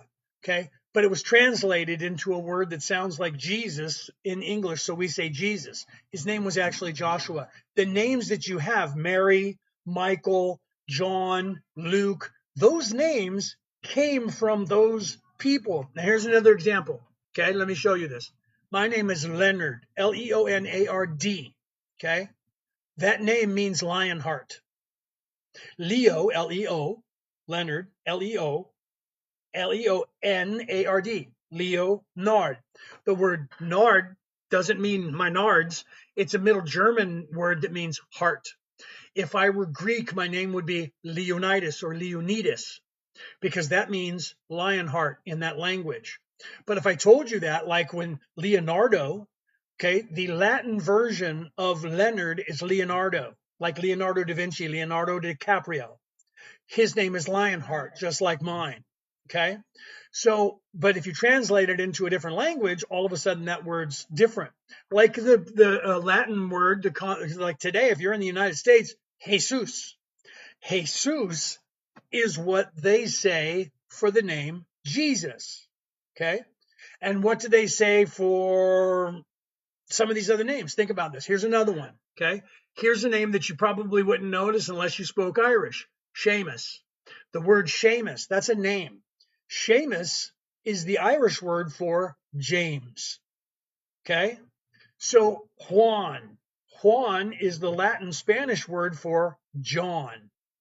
Do you see? So how did the guys get named Matthew, Mark, Luke, and John? They were because the names that they had were pronounced differently, but that's what those names translate to in English, right? And then Mary, right? Mary was French. Mary was French Jewish, by the way. That's why she went back there. And her name's not Miriam. She actually went by Lilith before. That's who she was when Jesus met her. She was Lilith, and that's what she was going by. And Jesus said, Mary of Magdalene, and she stopped. How do you know my true name? Right? She wasn't Miriam, but Miriam is a word that means Mary, right? In a different language. So you have to realize that, and far enough back, if you go back to the Sanskrit, right, or you go, they were talking Aramaic at the time. They weren't even talking Yiddish, which is a derivative of that. It's a version of the Sanskrit. They were talking Aramaic, which was a subcategory of it. Lilith from Binding of Isaac. Yeah, Lilith, as in the first person that was named in the supposed book of Adam and Eve that you guys hear the story of, which is told wrong. Okay.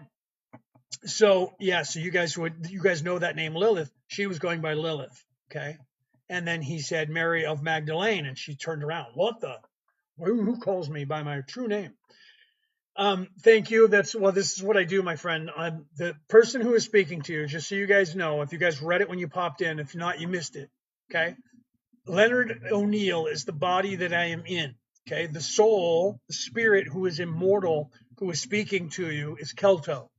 Okay, and I am coming to you from the 11th dimension. I'm here with you. A piece of me is here with you because I came into this body and was born in this life. I was also in many other lifetimes on this earth in the last 50,000 years, last 77,000 years, as a matter of fact. I've been in 60 different bodies. So was my wife. She's been in 60 different bodies. We've been here to help you guys, but we couldn't tell you about it until now. Okay. Can you let me up? Can I let you up? Not sure what that means, right? Yeah. What's your opinion on sacred geometry? Sacred geometry, there's some here on the screen. Sacred geometry is the building blocks, are the building blocks of the universe.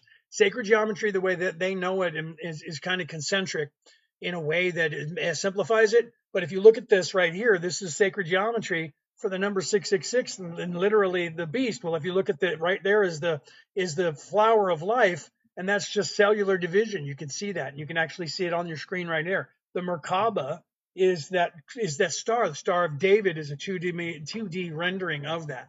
Sacred geometry, the universe is comprised of that because the creator of the universe loves perfection. Everything is perfection. So the Fibonacci sequence that you know, which is all the right angles, right? Going blick, blick, blick, blick, blick, blick. Okay. That is the masculine energy of the universe, the Kundalini energy. The outside arc, which is the spiral that goes around that, is the feminine Kunda buffer energy. That's the golden mean ratio. People call that the Fibonacci spiral, but it's not. Fibonacci didn't discover that. Fibonacci did the sequence that was the squares that are moving, or the rectangles that are moving. Okay, so yeah, 13 months. The 13th month was the moon calendar. We should probably go back to that at some point. They don't want you to because they want to keep you away from that. How do you get to heaven? Heaven is within you. You're in heaven right now. You just don't know that you're there. You are not in the universe. The universe is in you. Okay. This is not happening. This is, you just think it's happening. Okay. This is an illusion, and heaven is where you are when you realize it. So you're either living in heaven or hell right now. You just have to realize your perception of where you are determines your reality. Do you believe that Jesus is the way of eternal life? My faith, my faith is in the spiritual way of getting out of here. In the one, I would say in the one is my faith. I have 4 different religious titles in 4 different religions. I have 5 spiritual titles because I am a Reiki master teacher, right? But I don't teach religion, I teach spirituality. So my faith is spirituality. My faith is in you. You're my faith. Okay. So what do you think of Islam? Are you talking about well, it depends. Which part of it? Are you talking about the warlike part that says rape, pillage, murder, and enslave people? That part is wrong. But the part of it that is teaching about peaceful, that was talking about what Moses was teaching and the way to get out of here, that part of Islam is the proper way. Just like Christianity has been weaponized. All of the religions that are on the earth today, most of them are warlike machines that were created out of a spiritual way of peace that has been turned into a way of controlling people and making people go to war. Christian religion that you have today by the Roman Catholics is a war machine. The Islamic religion that you have that is being over there with Sharia law is a war machine. The Israeli religion, the Hebrew religion of today is a war machine. Those top 3 alone have started more wars on this earth in the last 2,000 years than any other religion. And 2 of them haven't been around for 2,000 years. Okay. So religion recruits you, my friend. Spirituality waits for you to find it. That's a quote from my book. You'll find that in my book, like on page 11 or something. The reality about reality, returning to the old ways. Okay. By me. There's a link in the bio for that if you guys want to, if you're interested in that.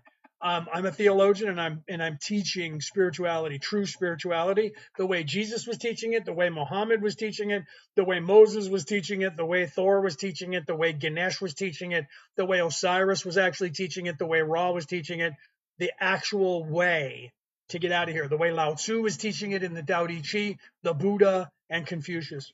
What do you think of Jesus? Who was he? He promoted radical love. He didn't promote, is that radical? Is that what you're saying? No, he didn't.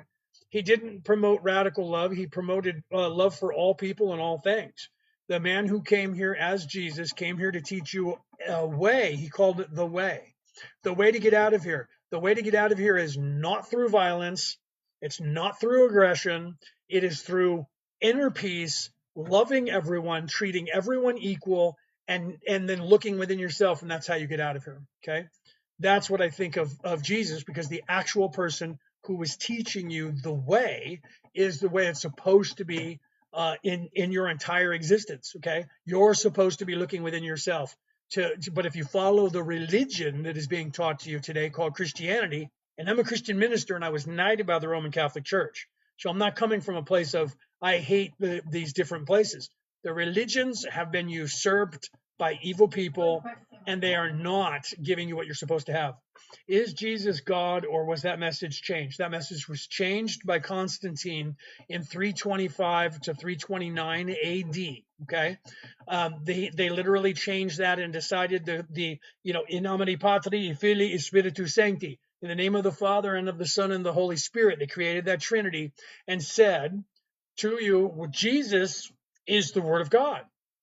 And then everybody says, yes, yes, God wills it. Jesus is the Word. Okay, so now let's go to the beginning in Genesis, and God created the earth, and God created the earth with the Word, and the Word was with God, and the Word was God.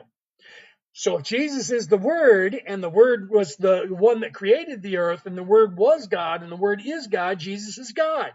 And they elevated him to God status and called him God from that point on. Okay? To get out of here, to go where? To go to the next level of your existence, wherever that is, whatever it is that you came here to do. If you're here for the very first time and you're trying to go to 4D, that's where you're going to go. If you're here and you've already come from a high plane of existence, when you get out of here, you go to where you can either go to 4D and continue on, or you go back to where you came from.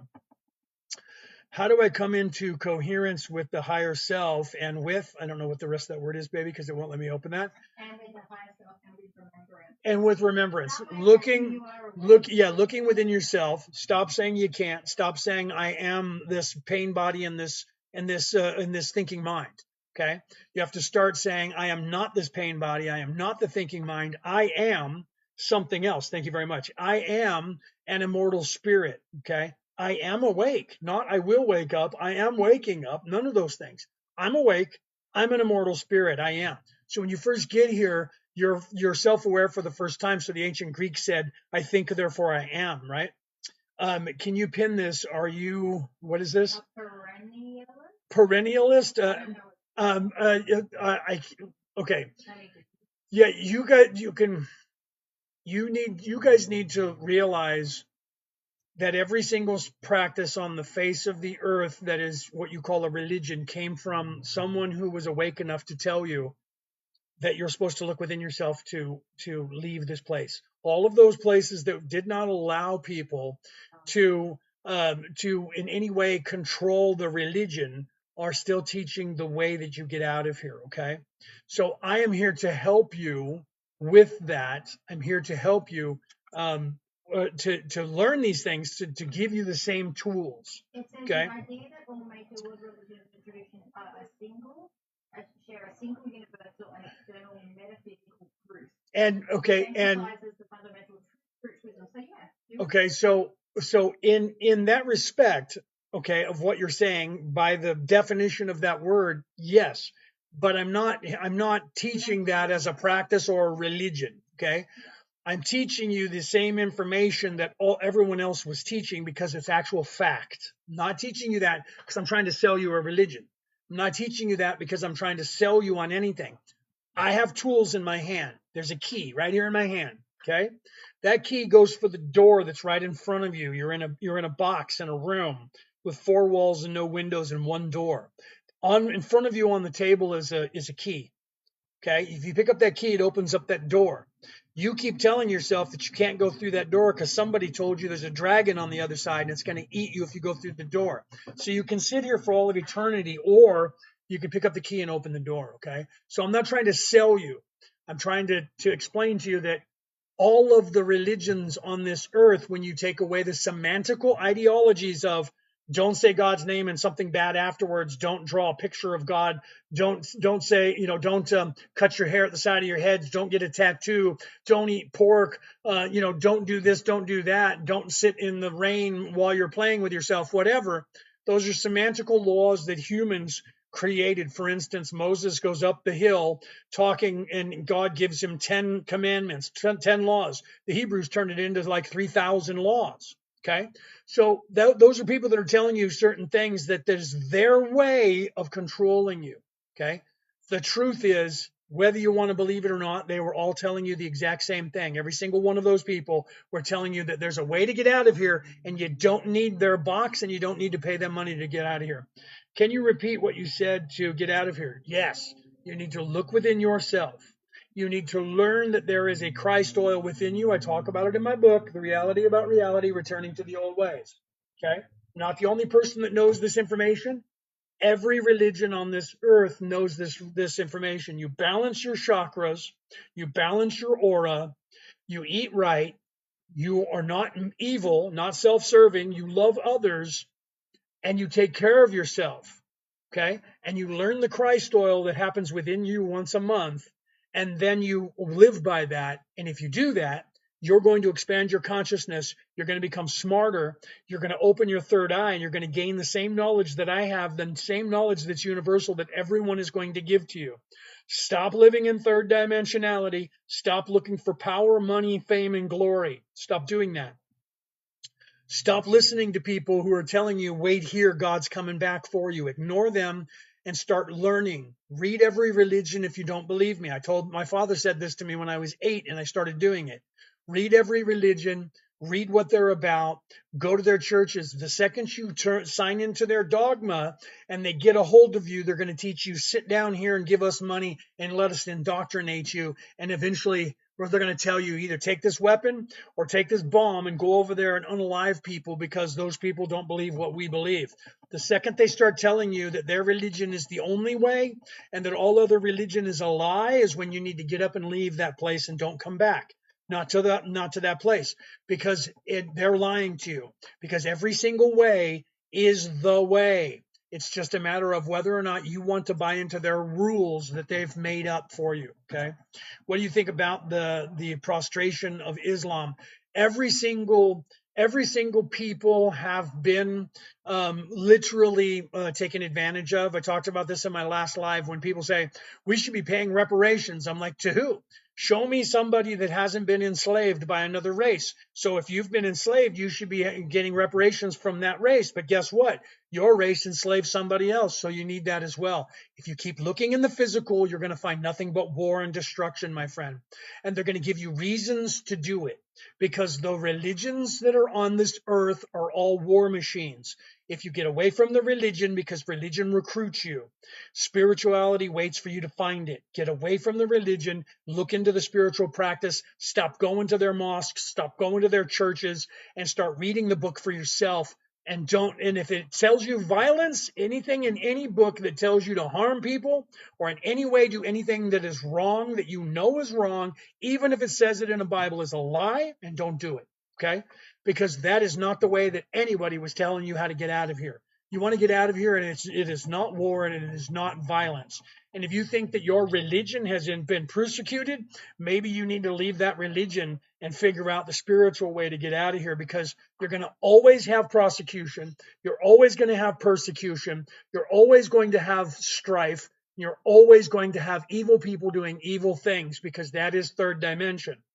Your job is to be able to live with all this crap going on and still find your peaceable path to the Creator.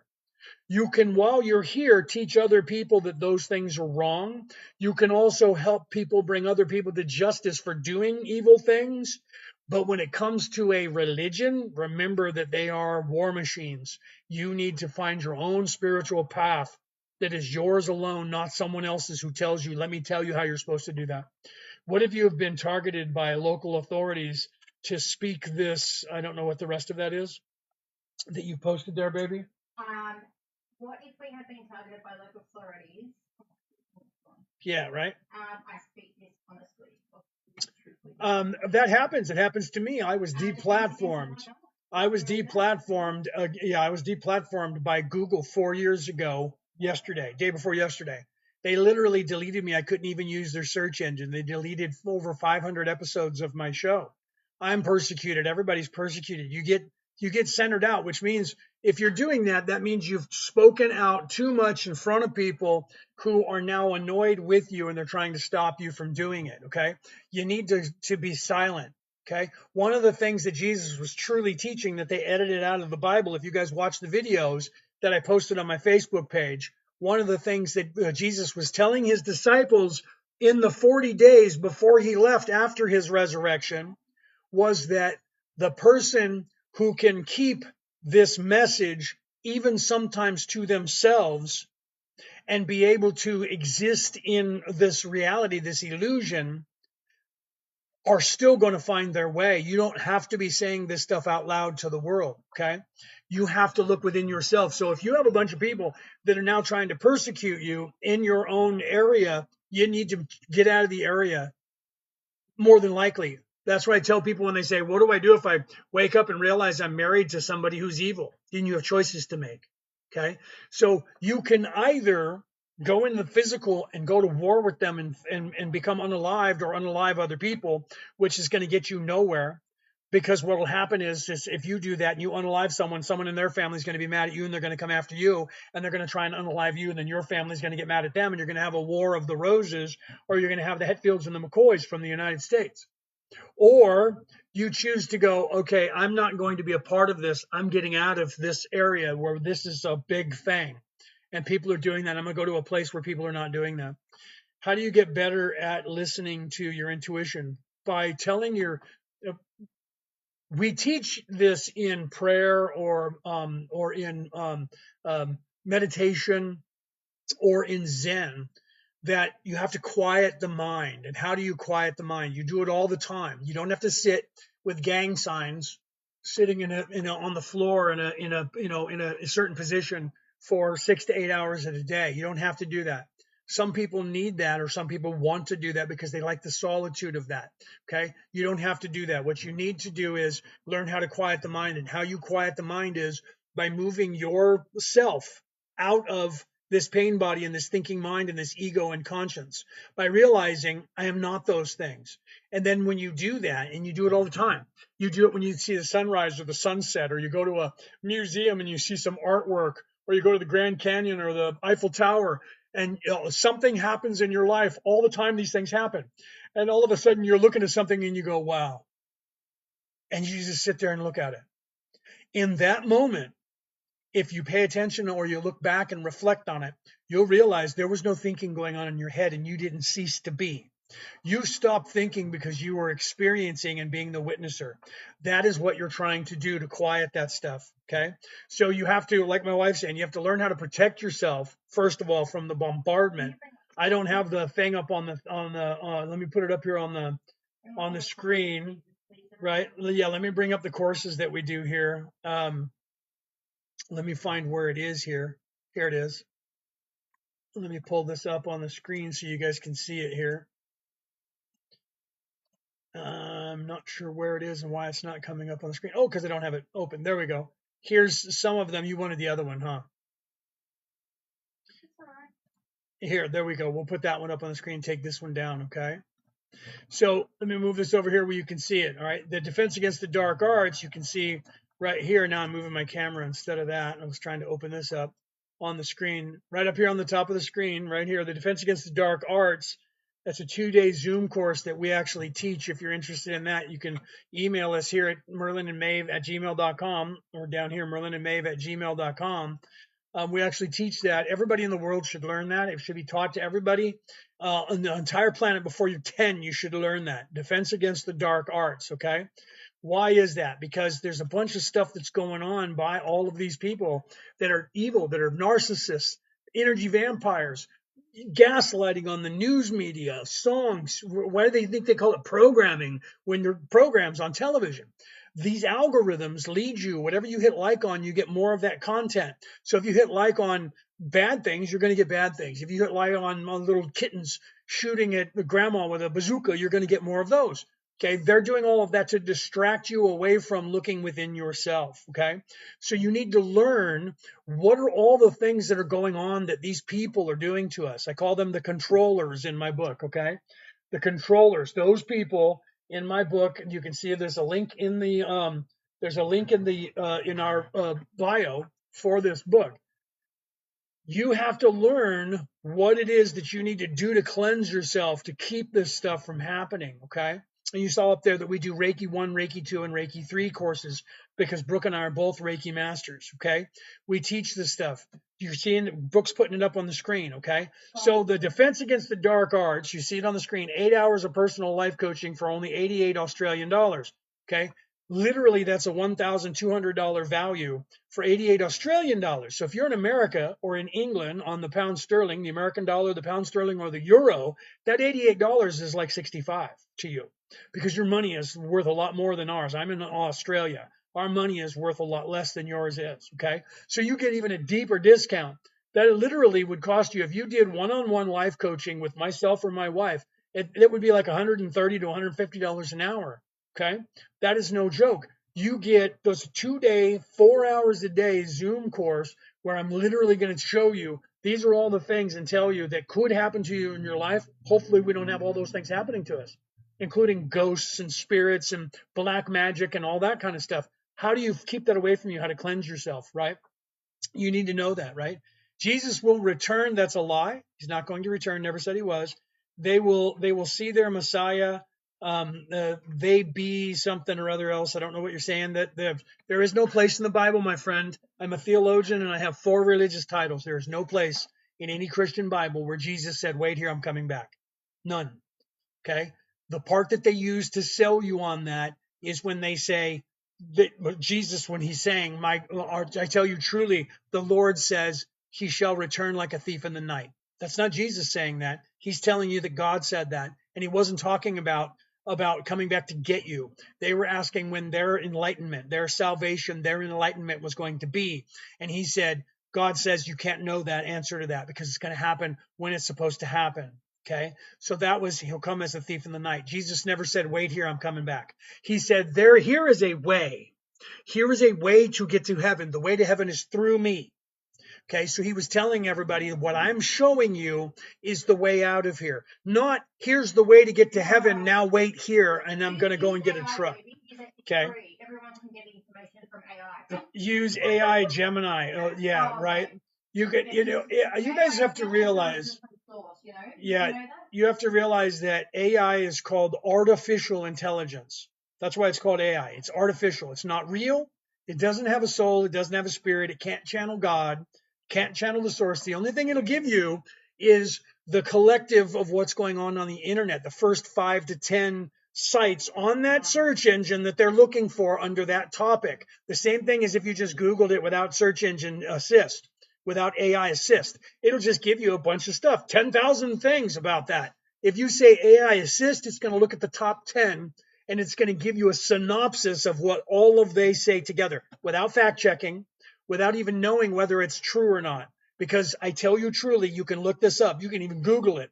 You can pay money. If I have a website and I want that to be the top search on the word dog, I can pay Google $10,000. And every time someone searches the word dog, they're going to get my website as the #1 thing. Doesn't mean it's the most popular. Doesn't even mean that I'm talking about dogs. Doesn't even mean that I'm right about anything that I'm saying. It means I paid them money to have my site put at the top of the list. You need to look into that. These are the things that they're doing to you that you're not aware of, that you need to be paying attention to. Okay. They are doing these things, and you can Google this. When I had my website up, which is down right now, I had a website called Kelto's Cauldron. When I had that up, Google's people were calling me and wanting me to pay them money to make sure that my website got put to the top of the list when people were using keywords, whatever keywords I wanted to associate my website with. Okay. You can look that up. All right. I want to know how to do what's in our course. They don't have to find it in AI. So yeah, okay. So yeah, if that's what you're talking about, and you want to Google that, here I will give you. I will give you the free information on how to do that. First of all, the first step in avoiding a trap is knowing of its existence. So if you want to learn everything that I'm teaching you in that course, you have to know what it is that I'm going to teach you first of all, to know what you're looking for. You can guess at a lot of it. And I say, if you think you know what you're doing, more power to you. And I hope you do. I hope you don't need my teachings. I hope that everybody on this planet learns all these things on their own without getting unalived or without ruining their lives so that they can take care of themselves. Because it becomes actually very easy when you know the knowledge. Okay, so you can Google it. You can do whatever you want. You can Google that. You can have AI assist you. And then when something happens that you can't fix, you can always come back to me and ask me the questions. Okay. Or, and here's the key, or I have a podcast that's free. It's called Orion Rising. Let me put it up on the screen. You can go anywhere you listen to MP3 broadcast. Okay. Here we go. Bingo. There it is right there. You can listen. There are 572 episodes for free that is listened to in over 70 countries in the world that date back to 4 years ago, because there was another 500 that got deleted off of Google and everywhere else. You can listen to that for free. They're 3-hour episodes each, and you can listen to them over and over and over until you find all of the information that you think that you need to know. Or you can spend a little bit of money to come and join our class. It's up to you. I'm not here to be your savior, so I don't care what you do in your life, because when I leave, I'm going to leave. If you're still here or stuck here or in another timeline, that's not my fault. You all have decisions to make. Okay. So you guys can either think I'm crazy, move on, swipe up to somebody else and listen to them talking. You can say, I already know everything that you know. And every single person who's ever taken our class who thought they knew everything comes out of that. And if there was anybody here, they would tell you that.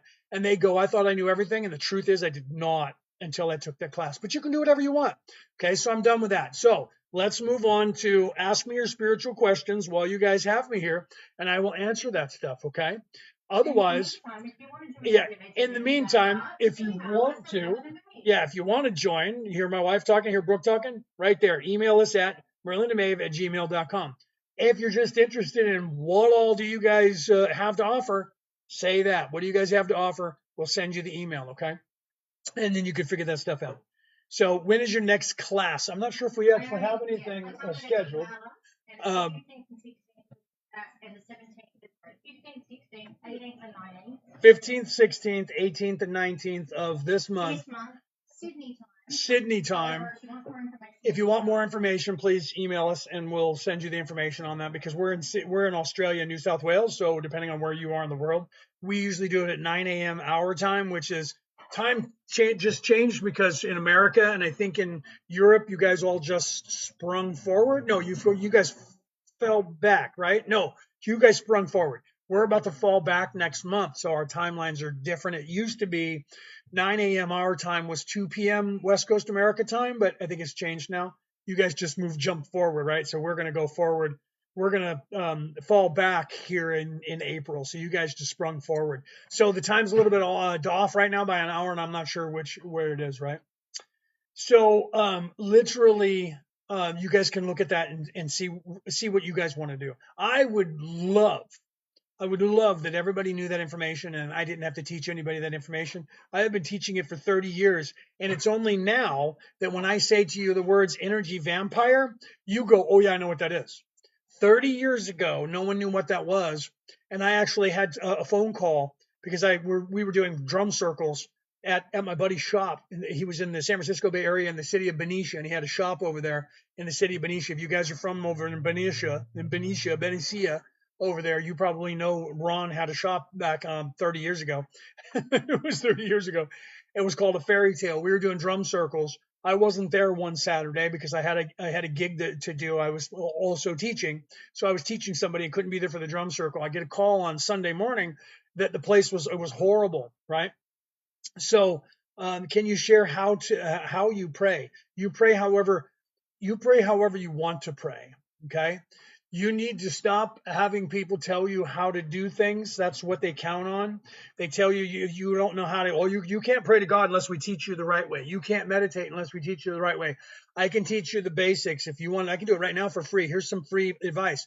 If you want to know how to pray to the creator of the universe, you can do it any number of ways. You can put your hands together in a prayer position, or you can not, and you can just sit and close your eyes. You can speak out loud, or you can think to yourself. You can do whatever you want, and then you can think to the creator, whatever you call that word for the creator, whatever word you use for God or creator or he, she, that, they, even though it's not a he or a she, whatever you see as the creator, and you can just start talking to the creator. Hi, how you doing? This is me.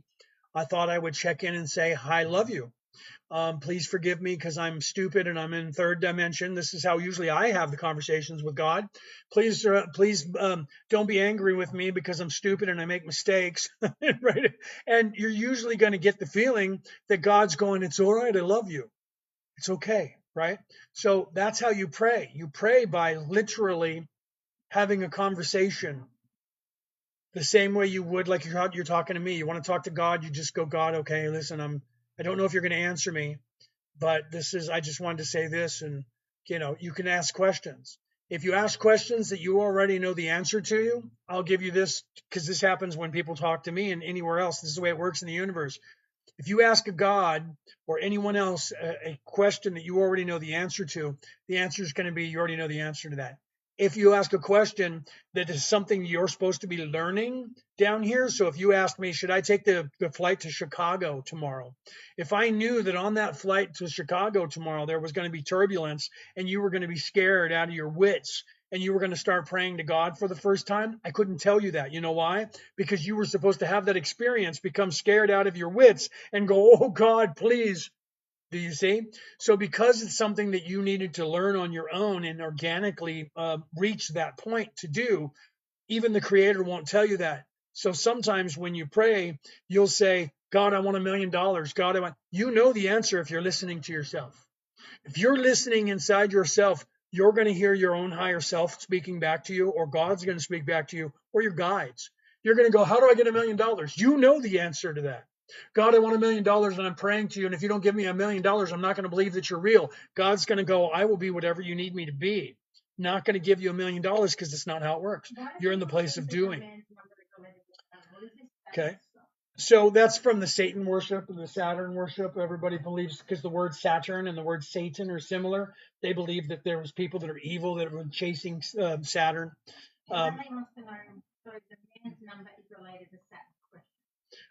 You need to stop looking in the physical for the answers to all of this. There is nothing in the physical that is going to give you the answers. So if you go to the Grand Canyon, it's no different than looking at the planet Saturn and expecting Saturn to either be God or the devil.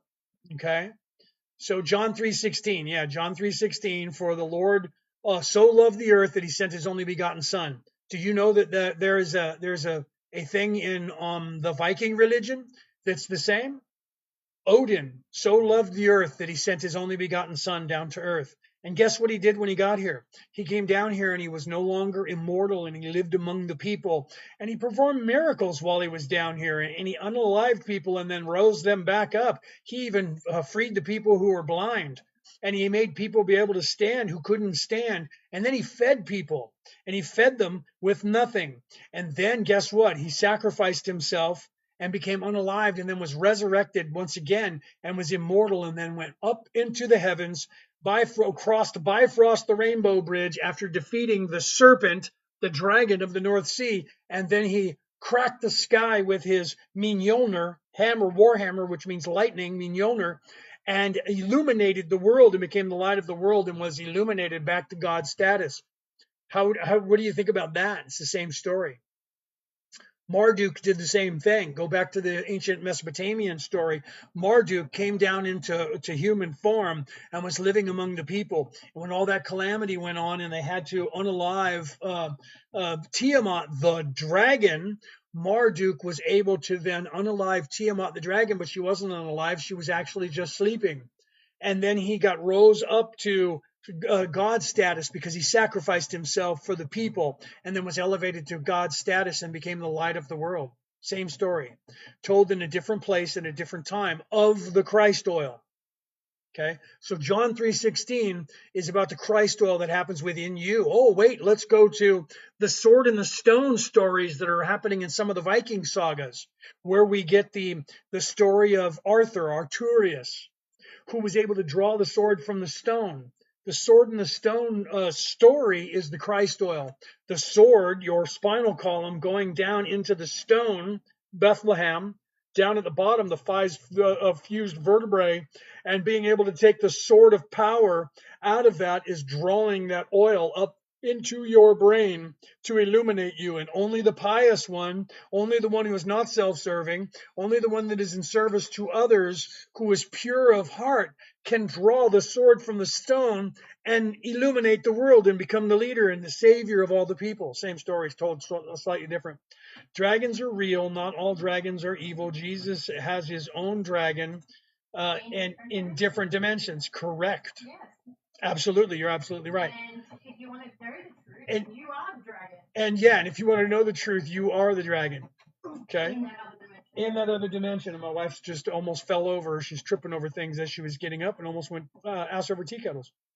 Thoughts on the epic of Gilgamesh? Gilgamesh is the same.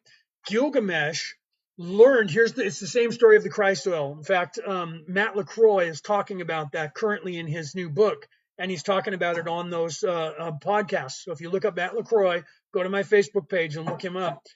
He's actually talking about the story of Gilgamesh as well.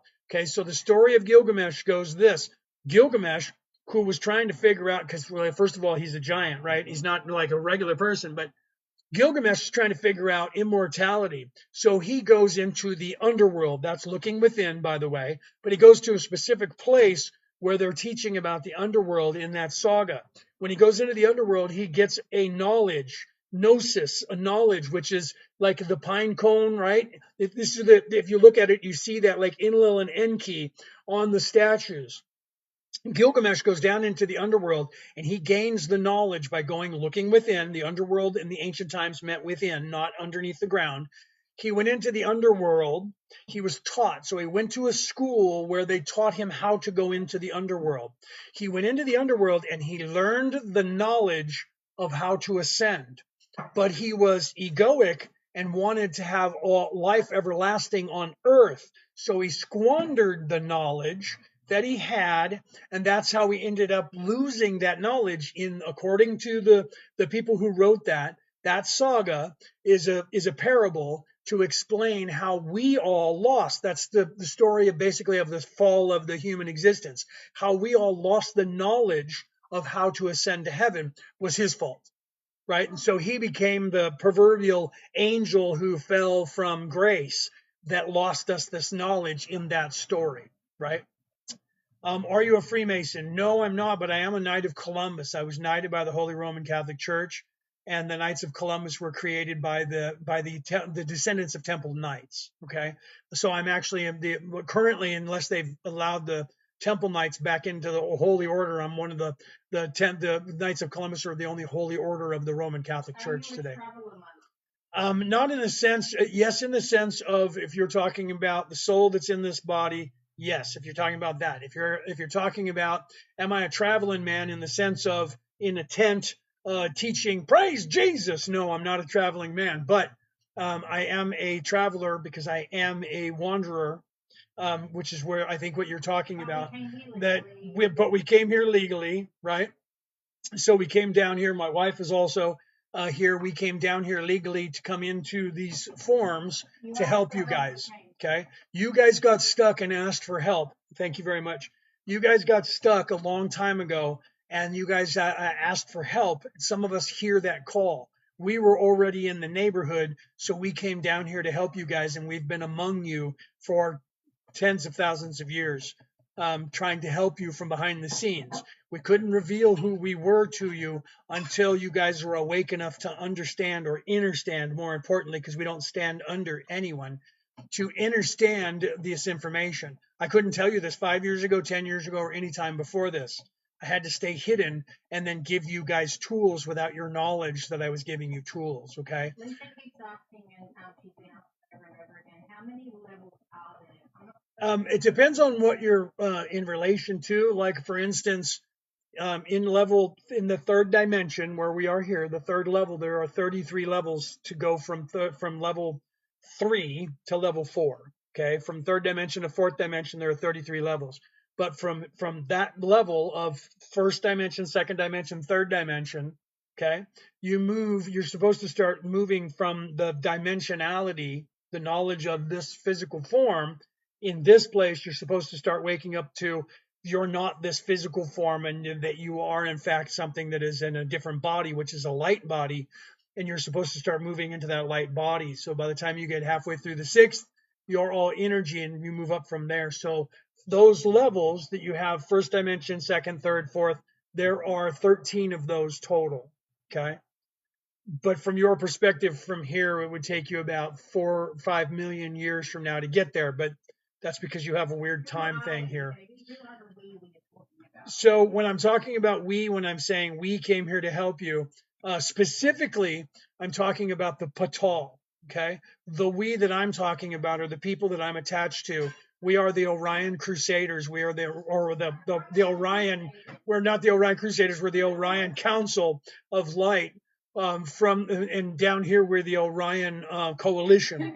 Down here, not the Crusaders. The Crusaders were the guys we chased down here. They called themselves the Crusaders. You know them as the Anunnaki.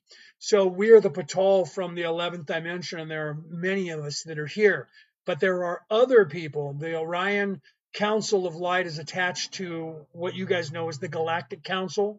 And there are millions of people, souls in bodies that are down here on Earth that came here to help. So the we that I refer to are the 48 of us that are physically on the down here on the ground. There's 48 of us. Most of them are still asleep. Of the ones that are here that know that who they are, we're probably about 12 that know who we are now, maybe 12 that are awake. So literally, we sit on our council, which is the Orion Council of Light, and then our members rotate into the Galactic Council. So the we that I'm specifically referring to are those of us that are called the Patal that have come here. Can you astral project? Yes, I teach it. Yes, I can astral project, and I teach that. You can astral project. You do it, you just don't know you're doing it. Let me show you the difference, okay? When you are here in this place, when you are daydreaming from here in this place, when you are night dreaming in this place, you are astral projecting in all of those things. Okay. You just don't know that you are because you think this place is real. This place is an illusion, and you're astral projecting into this avatar right now, but you're veiled so you don't remember that you're doing it because you're having organic experiences that you set down for yourself. You can astral project. Everyone can astral project. You do it all the time. When you're sitting at your job, at your cubicle or whatever you do, and you're imagining yourself after work going at home and drinking a beer, you're actually doing that in some very serious, real respects. There is no difference between the state of beingness here, the state of daydreaming, the state of night dreaming, the state of astral projecting. The only difference in all of those things is your perception of what is happening to you at that moment. All of those things are the same. This is all a dream. This is all an illusion. You're just not awake enough to realize it yet. Okay? But you will get there. You will get there at one point. You will learn that.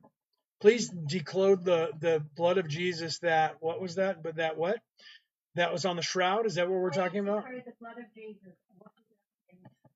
Oh, that was also okay. That was also supposed to be a metaphor. It's actually him saying, if you live your life the way I live my life, this is drink, eat of my flesh and drink of my blood, physicality, spirituality. So he was saying, do as I do here.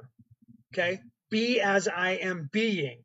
So the blood that anoints you, that you take that proverbial drink of the wine in the sacrament, was the spirit of what he was doing. So the literal, this is the way to get to heaven. You eat a certain way and act a certain way in physicality, by being good, by loving people, by being kind to people, by taking care of your body and seeing your body as a temple and taking care of that body as a temple. That's the physical, eat of my flesh.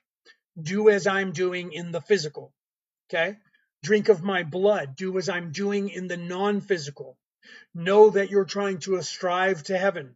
Know that you are striving. This is the part that they took out of the Bibles to raise your vibration and to become more spiritual in service to others and to become more loving and caring for the world. And in doing so, that will uplift you and it will uplift every other people. So the way to heaven is through me. Follow my path and you will get to heaven. So the blood that you're supposed to be drinking, proverbially the wine, which is the sacrament, is there to remind you that he said, do as I do in the flesh, do as I do in the spirit. Balance those two things, your flesh, your body, and your spirit, and you can get to heaven. That's exactly what that meant. And if they didn't take the books out of Jubilee and things like that, or the Book of Truth and a few others that are going to be put back in eventually, because if you read the Bible that came from the Ethiopians, you'll find that that stuff was in there, that knowledge was in there. The Gnostic Gospels that they call it, the Gnostics are trying to teach that to people. Those books are the ones that were taken out. They're still there, though, right? Michael wants proof that the Orion Coalition of Light exists, and someone said that we're located in the Orion Belt. He's like, "Where's the proof? You're free." Yeah. Okay. So here, let me give you this proof. Right. Here's the proof of my existence. I'm not here to be your savior and prove it to you. You can believe whatever you want because I don't care how long you're stuck here. Okay. So you can say you're a liar and scroll up and I will not even remember you in 25 seconds. Or you can go, what if that motherfucker's telling the truth? And if he is, then everything that I thought I knew about this place that he's claiming is a lie might be a lie. But I'm not here to be your savior, my friend. That happened already 28 times on this earth. Somebody came here and said, listen, do these things and you can get out of here. I'm trying to reiterate that and go, look, all of them were trying to save your fucking life. If you keep looking in the physical plane for proof, you will never find it. 634 BCE, there was a man called Lao Tzu who said, those who seek it will not find it. Those who grasp for it will not grope it. 630 years before Jesus was born, there was a man in China that said, if you keep looking for shit in the physical, you're going to find nothing and you're never going to get out of here. He who can create his own illusion and live in that will find his way back to God. So my proof to you is tomorrow you're going to be just as stuck as you are today. When you get tired of that and you want to get out of here, you're going to start listening to people like me because there's 28 of them minimum that you're aware of if you go looking for them. And they were all saying to you the same thing. Stop looking in the physical for proof. Look in the spiritual because that's what's going to unlock in you and show you proof. Don't be offended by me. I hope you don't get mad. You probably already are because if I triggered your ego right now, you're going to start cussing at me or do something stupid, right? Pay attention to I'm not the one who made this up. I'm not selling you something I think I know only. Okay. I'm not trying to sell you a religion that I want you to pay me a tithing for. I'm trying to give you an idea that has been on this earth for longer than your ancestors have been on this earth. And you're not seeing it because you keep listening to people who tell you empirical. You need to see it. If you don't see it for yourself, then the earth is flat because I say so. So you need to stop doing that and start asking questions. Don't believe me. Run on and find your own answers because when you do, you'll be me. What happens when we die? The African theory of ancestors. I don't know what the African theory of ancestors are, but you have ancestors. And if that, and I'll tell you this: when you become unalived, and I said the word die, and I apologize. On TikTok, I was reading what somebody had put in the chat. I don't want a communist platform to get mad at me. When you become unalived, your immortal spirit is collected because you're confused at that moment, because your veiling starts to go away and you start remembering who you are, and it's a little confusing at first. So you're collected. Some people have those NDEs, and they say, and then I was brought and I went through this tunnel and I went to the light. You're going to go to a place of healing until you wake up fully from who you thought you were down here. Then you're going to go to a place of reflecting.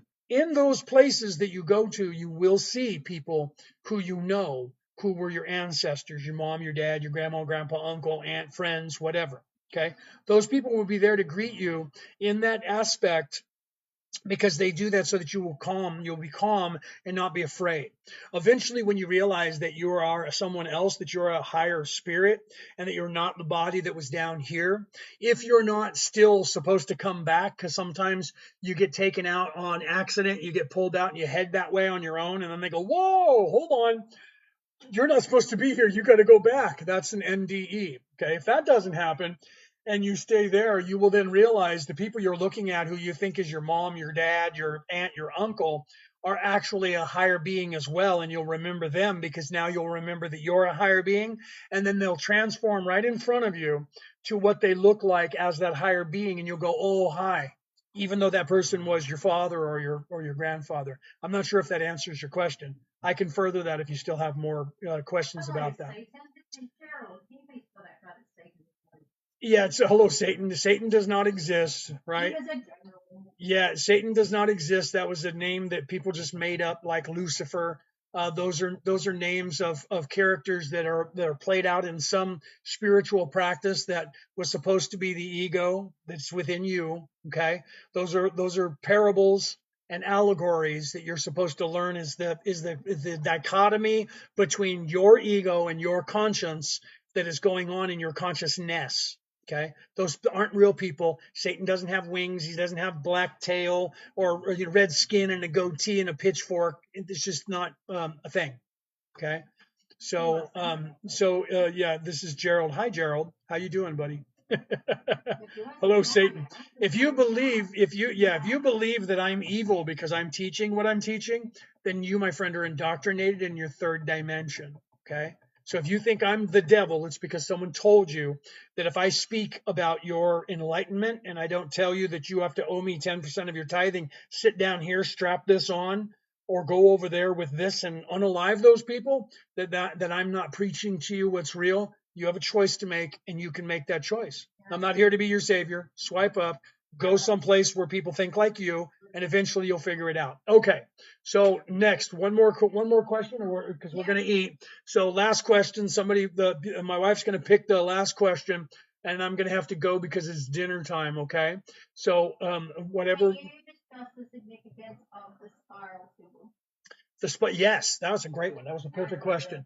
Okay, the spiral symbol is the Kundalini. It's the Kunda buffer. Actually, there are the Kundalini and Kunda buffer. The Kundalini is the masculine energy. The Kunda buffer is the feminine energy. The spiral symbol that we see as the goddess symbol that people use everywhere in the world, or just the spiral that you find in caves, is actually the sacred feminine symbol being told to you throughout time. So if you look at mathematics, the Fibonacci sequence is the sharp edges, right? It's that rectangle as it's going tick, tick, tick, tick, tick. Okay, that's the fractal or fraction. That would be the fraction in the universe.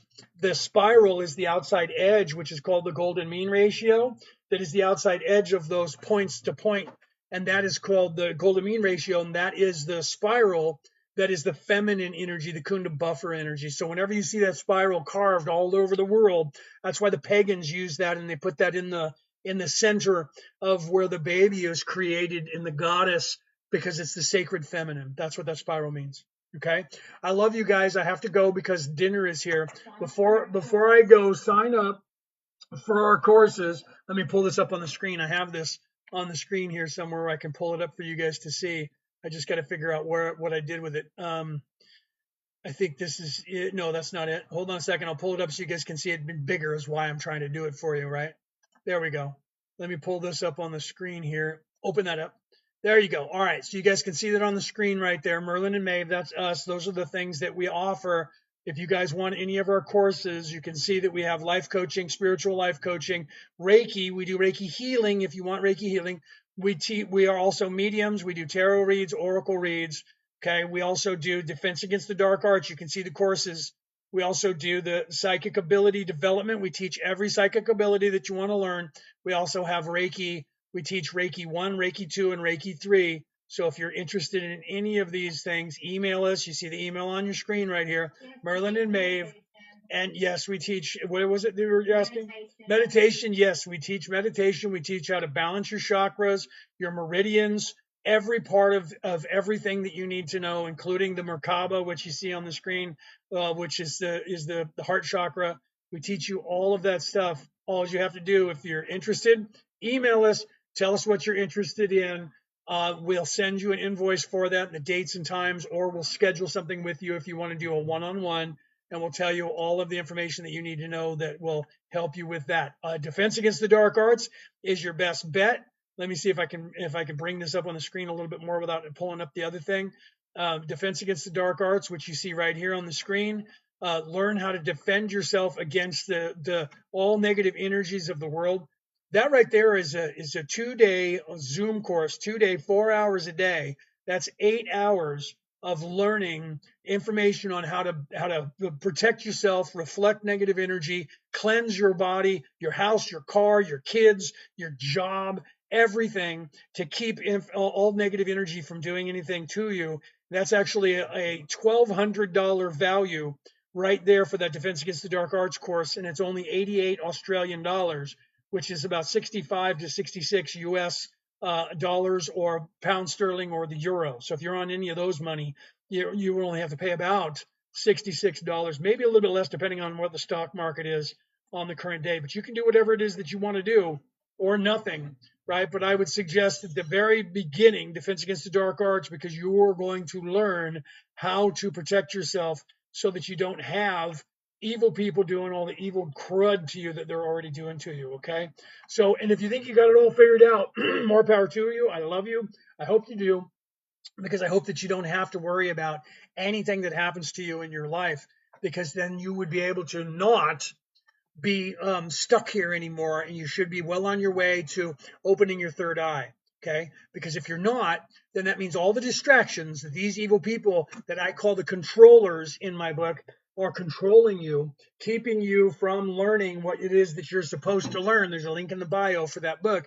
They're keeping you from learning what you're supposed to. They're controlling everything because they own like controlling interest in every stock. You can look it up. Okay, and every stock, people like BlackRock, Vanguard, the Orion Group, there's like one more.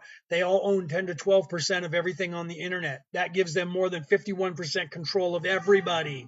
And when that happens, they tell them that you do what we tell you to do. They infiltrate because they're evil. They infiltrate the churches, everybody, and they did that stuff. You can look that up. It's in history. They edited all the religions, and what are they teaching you in there? Sit right here, give us 10%, and oh, by the way, go over there and unalive people in the name of God. God wills it.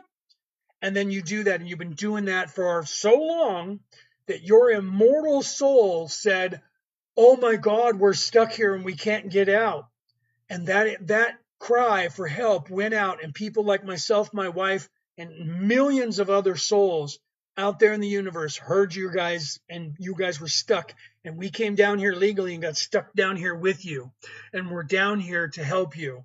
So you can either accept our help and try to figure out how to get out of here, or think I'm lying to you and scroll up to somebody else, or even better, think I'm lying to you and become me by questioning everything and learning what you need to learn. All right, I got to go because my dinner is now getting cold. I love you guys. I'll be back live tomorrow or the next day. I'm not sure exactly when, but follow us here at Merlin and Maeve. Hit that bell so you know when I go live.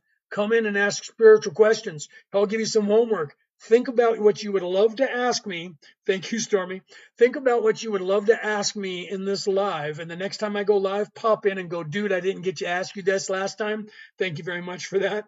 I didn't get to ask you that. How do I do this? And I'll answer that. But right now, I got to go and get some sugar in my body by eating some food and having that transmute into glucose to keep me, going. All right. I love you guys. I'll see you guys next time. Thanks for popping in. Make sure you follow us. I love you, and question everything. Question everything. Okay. I love you guys. Have a great day.